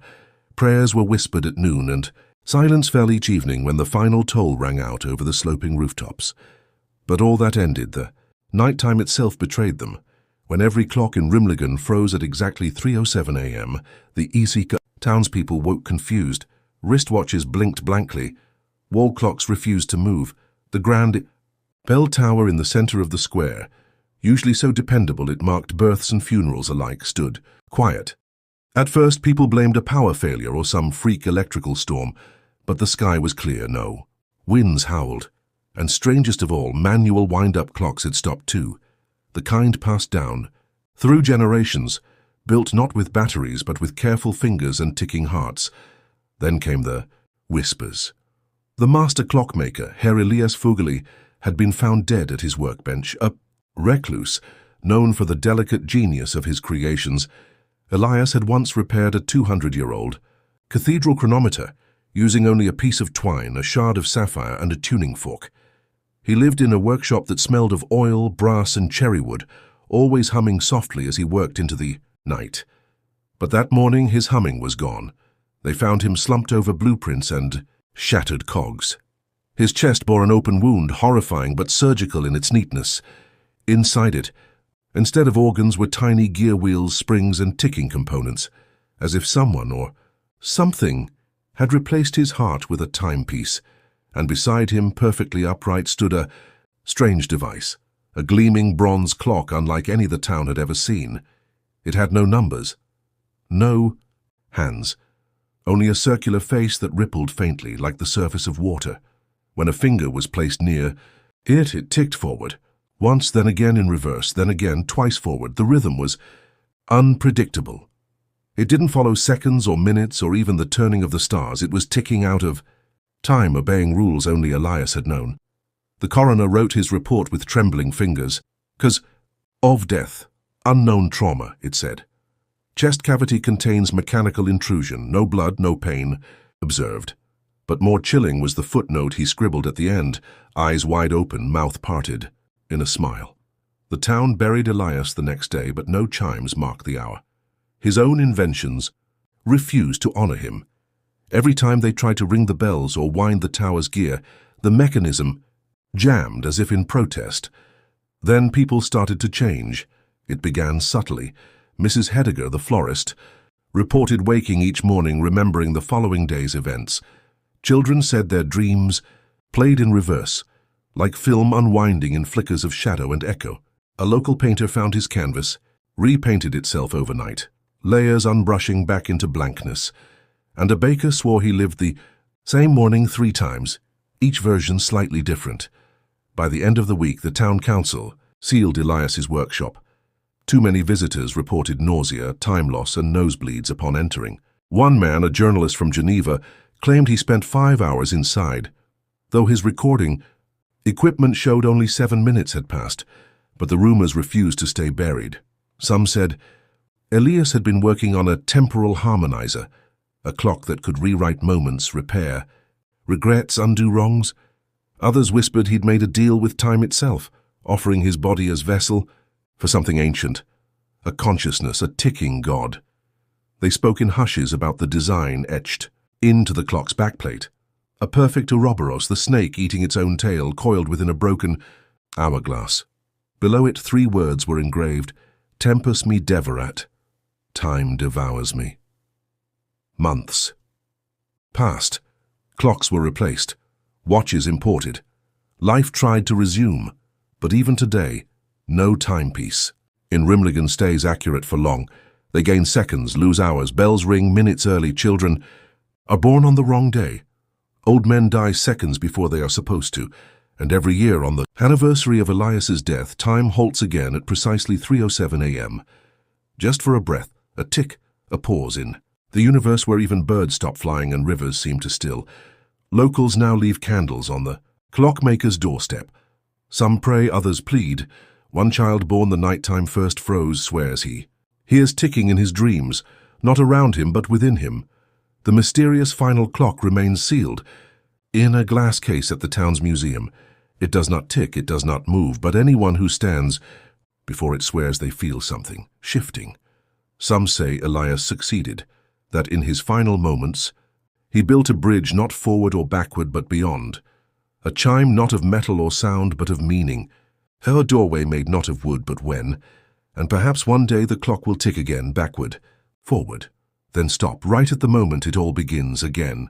It was nothing more than a forgotten relic, an old photograph, black and white, its corners frayed like dried leaves, found in a rusted tin frame at the bottom of a cardboard box in a flea market just outside Berlin. It sat buried under cracked teacups and tarnished coins. No price tag, no explanation, just a crowd of faces frozen in time. At first glance it was unremarkable, a group of perhaps 30 people, standing shoulder to shoulder in front of a stone building, dressed in clothing too generic to place. Mid-century, possibly older. None of them smiled. They stared directly into the camera, each with the hollow gaze of someone enduring rather than posing. You might have passed right over it unless the light hit it just right. That's what caught Emma's eye. She hadn't meant to stop, just passing through, looking for old brass keys to use in her collage art, but the photo called her. She picked it up gently, brushing away the dust with the sleeve of her sweater. The stall vendor didn't recall placing it there. Said he hadn't seen it before, told her to take it if she wanted. It gave him chills. She brought it home, thinking it might make an eerie centerpiece for her next piece. But that night, under the glow of her desk lamp, she noticed something strange. One of the faces, 3rd row, second from the left, looked different, older than it had appeared earlier that day. She blinked, thought maybe she was imagining it, a trick of shadow. The next morning it was clearer. The man's hairline had receded. Wrinkles now carved his cheeks like riverbeds in dry earth. His lips, once firm, were slack. The change was unmistakable. Emma searched online for tricks of the eye, photographic illusions, something rational. She scanned the image, looking for any tampering. None. The print wasn't modern. It had the grain of a darkroom photo, fibers beneath her fingers like old linen. That night she took a photo of the image with her phone, just to be sure. The next day she compared it. The face had aged again. Alarmed now, she printed the digital copy and circled the face in red pen. She tried researching. Missing persons, old town archives, wartime photos, anything. Nothing, no names, no location. Matched. She considered throwing it away, but she didn't. 3 days later, she woke up to a news notification. A man found dead in his flat. Cardiac arrest. Age 39. His face, it matched the one in the photograph perfectly. Emma couldn't breathe. The article included a selfie the man had posted a week earlier. He looked young, healthy, his smile full of life, but in the photo, the old photo, his face was now sunken, dead-eyed, exactly as the morgue described him. She zoomed out, her stomach tightening. The crowd in the picture had grown. Now there were 31 people. A woman with thick curls and a floral dress stood near the edge. Emma swore she hadn't been there before. She studied the other faces, afraid to blink. Who would change next? By the following evening, the woman had aged, only slightly. The fine lines around her eyes were more defined, her cheeks thinner. Emma checked the local obituaries hourly. She couldn't look away. She wasn't the first. The photo had passed hands before. A historian in Prague tried to document its changes, noting the incremental, aging over several nights. He died before publishing his notes. A police officer in Warsaw claimed he destroyed the image in a fire. The photo returned the next day, undamaged, left on the hood of his car. A museum curator locked it in a vault. The next morning it was hung above his bed. They tried burning it, drowning it, shredding it. It always came back, delivered in mailboxes, left on nightstands, slipped beneath doors with no return address. And each time the crowd grew larger, one face at a time. The pattern was always the same. A new face would appear. Within hours, the aging began. Subtle, then sudden. And within 7 days, the person died. No exceptions. Heart failure, accidents. Falls. One leapt from a balcony. Their names changed. Their countries changed. But the fate never did. Now Emma was terrified to sleep. She flipped the photo upside down, hid it in a drawer, but she couldn't stop checking. Every few hours she'd pull it out, count the faces, study them, watch for changes. Then one morning her hands trembled as she held it. 32. The newest face was her own. She dropped the photo and backed away as though it had bitten her. She hadn't felt herself being watched. She hadn't posed for anything. She hadn't stepped in front of any old lens, and yet there she was, centered, clear as day, hair in a loose bun, the tiny scar on her brow from childhood. A faint smirk that mirrored her own. Her knees buckled. She didn't know how long she sat on the floor. She heard the ticking of the kitchen clock, the distant hum of cars outside, her breath shallow, disbelieving. She locked the photo in a chest and buried it in her yard that night under moonlight and shaking fingers. She moved out the next day, changed her number, disconnected from everything and everyone. But the photo found her again. It was mailed in an unmarked envelope, no note, just the same image, now older. Her face now gaunt, pale, eyes no longer curious but resigned. The woman, beside her, the one who had aged before her, had disappeared. The photo was its own kind of grave. Today no one knows where the original is.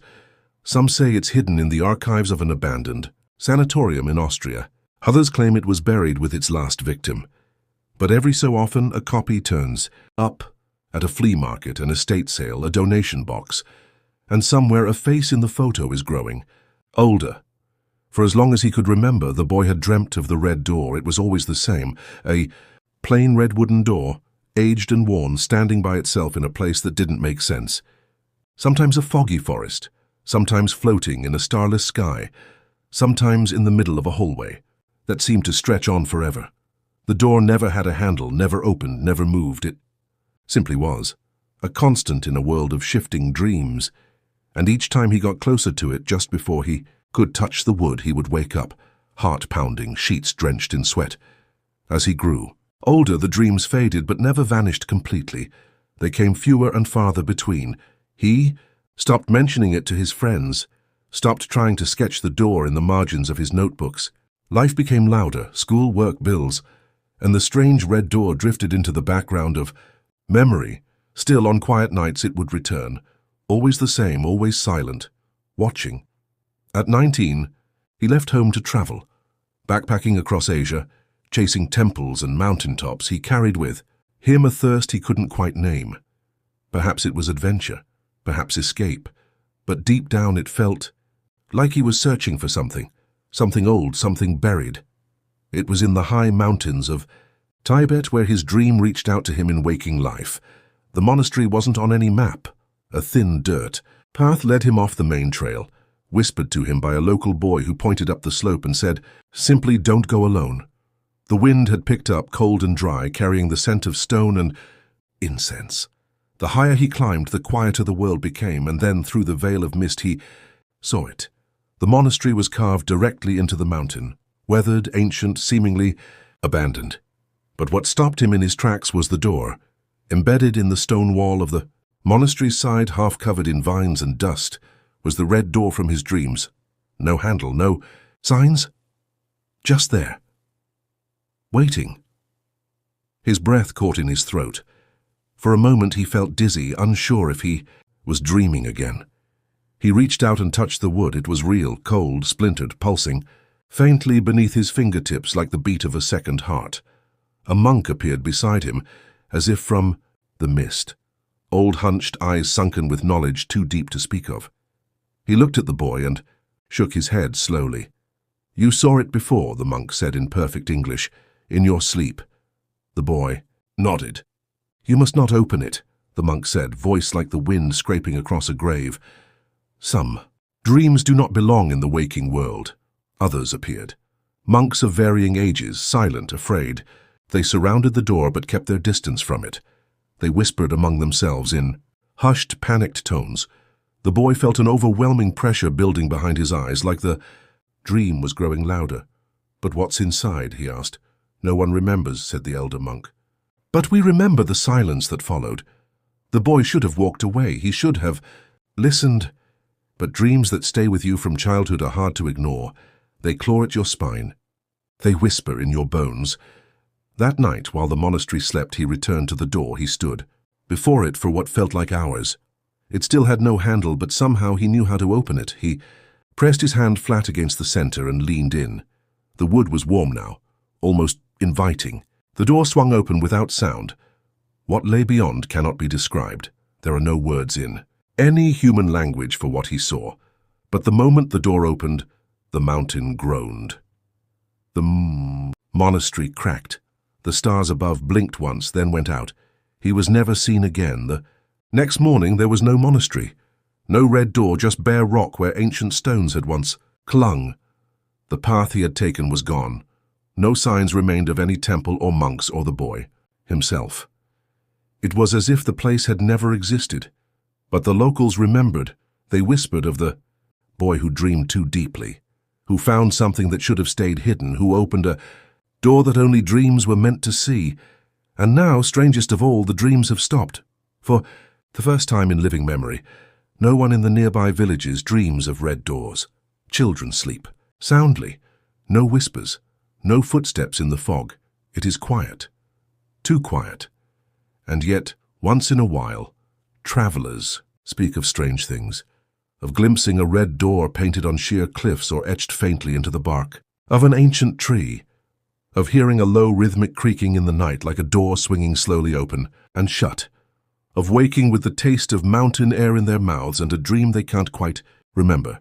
Some say the boy didn't disappear. They say he became the door, and now every time someone dreams of it, a little more of him is remembered, a little more of the mountain returns. But no one dares look too closely.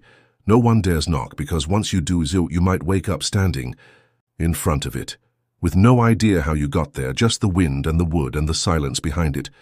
Waiting, always waiting, in a forgotten corner of Romania, nestled in the mists of a village too small for maps and too silent for visitors stands a statue. It is not grand nor particularly beautiful. Forged from dull iron and weathered by generations of storms, it bears the likeness of a kneeling figure, its head bowed, its arms outstretched as if offering something unseen. The villagers call it Feral Care Plunge, the iron that weeps. They say it was not placed there. No one remembers building it. No blueprints remain. Some believe it rose from the earth fully formed, like a buried memory surfacing in rusted metal.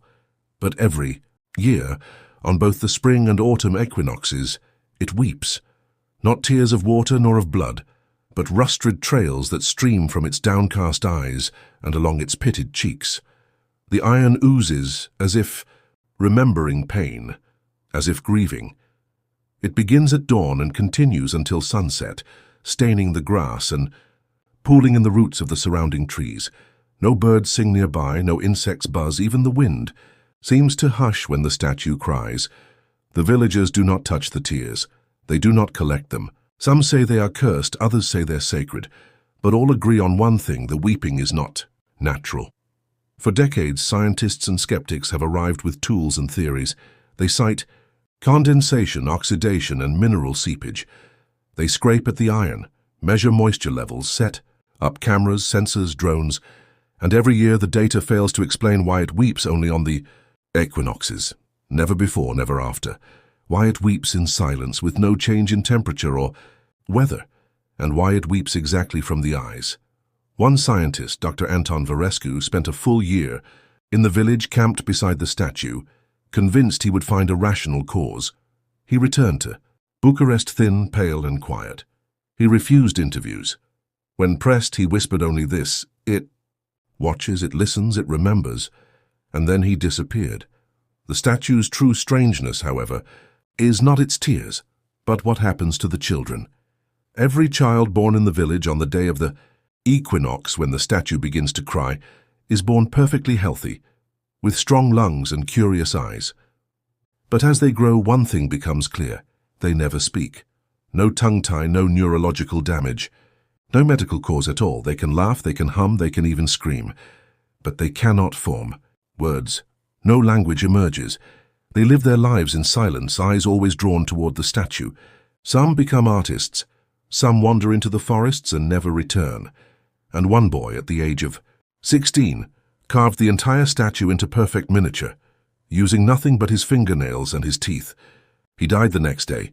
The villagers say the statue mourns them, that it cries because it cannot undo what has been done, that it grieves the cost of a forgotten sin, paid again and again through silence. And there's more. Animals refuse to linger near it. Dogs howl and run, cats arch and hiss, birds fly over but never perch on its outstretched arms. Even insects skirt the ground around it. The earth there is barren. No moss grows, no weeds sprout. It is a ring of silence untouched by time. Elders whisper stories that during the wars men were buried alive beneath the statue's feet, that a child was sealed inside its hollow chest, that the statue is a prison, not for a man but for a memory too dark to be forgotten and too terrible to be spoken aloud. One tale tells of a priest who tried to bless the statue, sprinkling it with holy water. The next day he lost his voice. 3 days later he was found dead in his home, mouth open, eyes wide, throat filled with rust. Another story tells of a stranger who tried to chip a piece from its base, hoping to sell it as a relic. His chisel snapped. The fragment ricocheted into his eye. He survived, but months later he reported seeing the statue in his dreams, crying always, crying as children gathered around it in silence. When he tried to move away, he realized he was the statue. His screams echoed inside his own iron chest. He took his own life the next morning.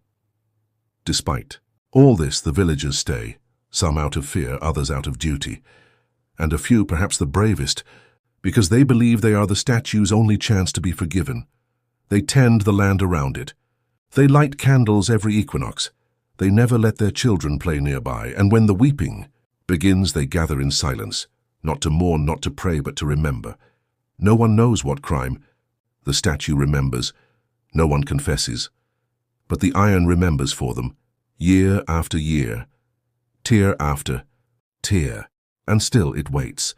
Perhaps one day the children who cannot speak will find a new way to tell the Story. Perhaps their silence is not a curse but a language still forming, or perhaps, like the statue, they too are vessels of something ancient, broken and grieving. Until then, the statue stands in the mist, its tears carving rusted trails that stain the earth and whisper of things long buried. And when the equinox comes again, it will weep once more in silence, as it always has, as it always will. It was the kind of hobby only a certain kind of person kept, tuning into shortwave radios, spinning the dial into the hiss of static, chasing strange pulses and beeps from the dark corners of the electromagnetic world. These were the remnants of Cold War paranoia. Number stations, they were called. Mechanical voices reading out strings of numbers, often in eerie monotones. Most had gone silent after the 1990s. But not all of them. In 2009, a man named Lars Hagen, a reclusive electrical engineer living in rural Norway, noticed something strange. He had a catalogue of old frequencies, stations long dead, their last transmissions preserved in worn cassette tapes. One day, as he flipped through them on a wintry afternoon, one frequency hummed to life again. At first it was the same as always, an old voice, female, possibly synthesized, reading out numbers in groups of 5, but then something changed. The numbers stopped mid-sequence. There was a pause, unnatural, as if the station had hesitated, and then silence.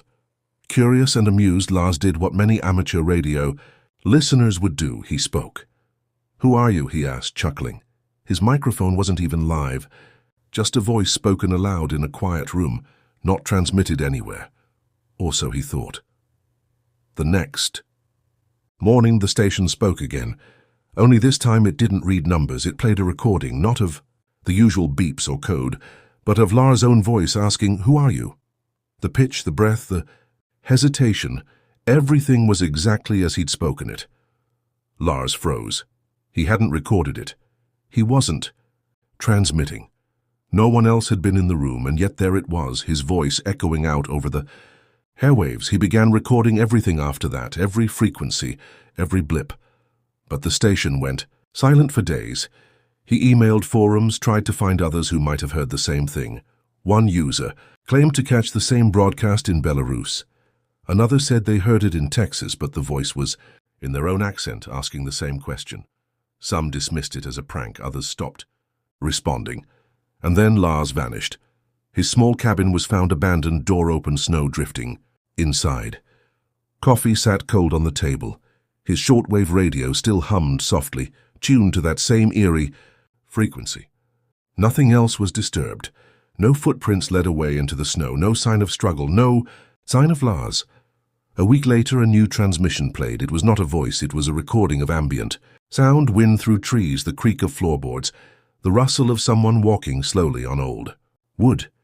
Then faint breathing, faint but deliberate, and finally Lars's voice again. Not the question this time, but a whisper. It answered. Then static. The station still broadcasts, sporadically. Listeners say, the voice is different now, older, slower, and sometimes between the numbers you can hear faint noises in the background, footsteps, breathing, even faint sobbing. Some believe the station is haunted. Others believe it's a Cold War AI gone rogue, still learning, still listening. But a few believe something darker, that the station was never just a transmission. It was a door, and someone, Lars, perhaps opened it. Since 2009, at least 5 other listeners have reported hearing their own voices on similar frequencies. Each one vanished within a week. The number station speaks. The question is no longer who are you, now it's who's next. There was a time when arcade machines were the heartbeats of dimly lit corners, places thick with the scent of popcorn, buzzing neon signs, and the digital chimes of pixelated adventures. It was the 1980s, and every city had at least one sanctuary for high scores and loose change. But in Portland, Oregon, something different flickered to life. The machine had no cabinet art, no cartoon hero or blazing title, just a stark black box with a single glowing word across the top. Polybius. Unlike the colorful joy of Donkey Kong or Pac-Man, Polybius pulled you in with a strange hum, a sound that felt more like it was listening than speaking. The controls were simple, a joystick and a button, yet what happened once the game began defied explanation. Kids swarmed to it, not because of fun, but because of something else, something harder to name. They said the graphics twisted in ways knew the game could, shapes pulsed and folded, mimicking breathing patterns.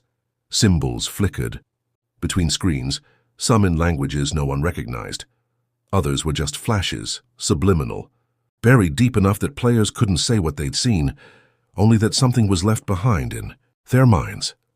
Within days, the stories began. Nosebleeds, migraines, blackouts. A few kids collapsed at the machine and woke up screaming. Others developed night terrors, clawing at invisible shapes above their beds. One boy reportedly stopped speaking altogether. He simply stared at walls, whispering strings of numbers that didn't stop. Ever. Then there were the men in black, always in pairs, standing near the machine, watching, never playing. They opened the back panel often, adjusted things, wrote in notepads. The arcade owner asked them once who they were. They didn't answer. They just asked about play patterns, eye movement, dream recall. And then, as suddenly as it had arrived, Polybius vanished. No notice, no removal truck, just a gap where it used to be. The kids, who had played it, tried to describe it to friends, but none could agree on what it looked like. The screen was green, no, red. No, it changed colors depending on your heart rate, that's what one boy swore. Another said it wasn't a game at all, it was a test. For what, he never explained. For decades, it became local folklore. Parents scoffed, gamers laughed.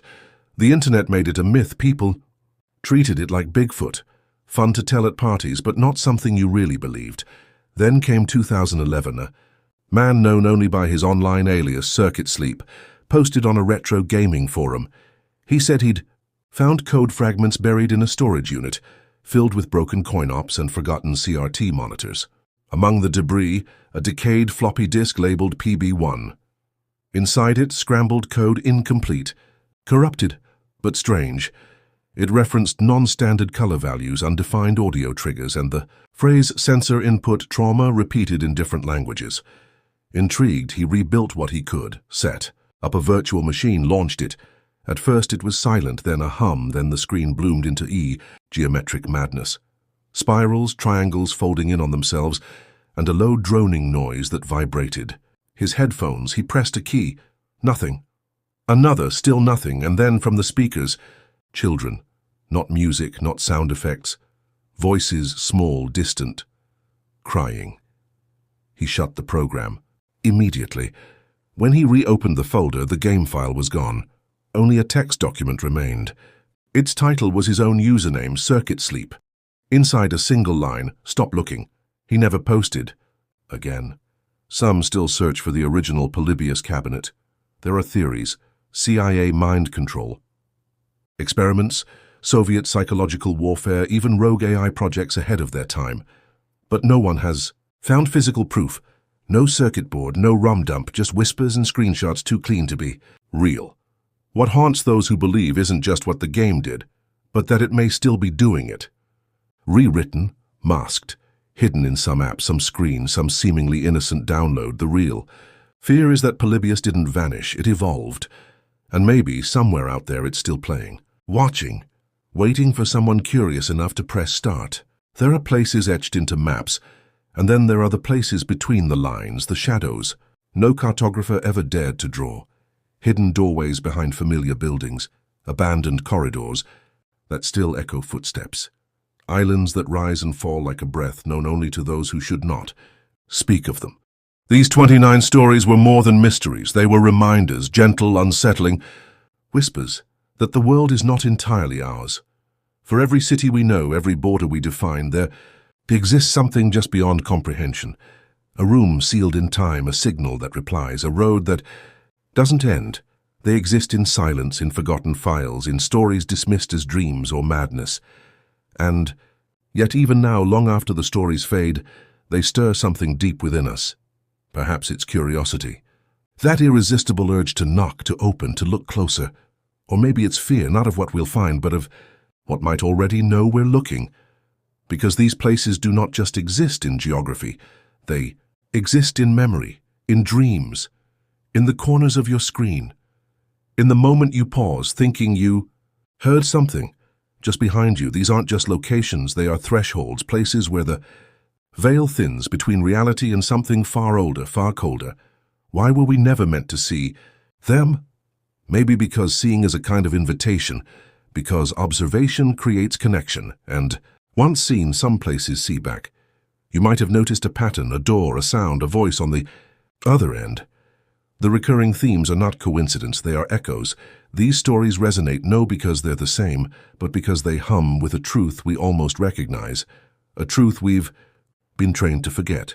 Ask yourself, why are there always missing files? Why do those who witness such things vanish or fall silent? Why are some places scrubbed clean, not just from records, but from reality itself? Because some places are not lost. They are hidden on purpose, and those who find them often wish they hadn't. But you listened. You stayed.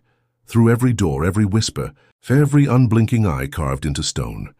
You followed the trail through forgotten towns and decaying tapes, through shadows in the sky and blood in the soil.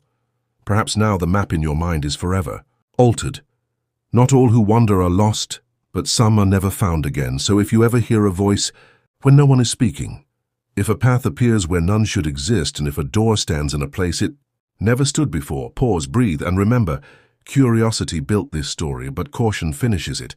Because the line between place and presence is thin, and once you cross it, it just might follow. You home, sleep softly, and if you dream of doors, do not open them.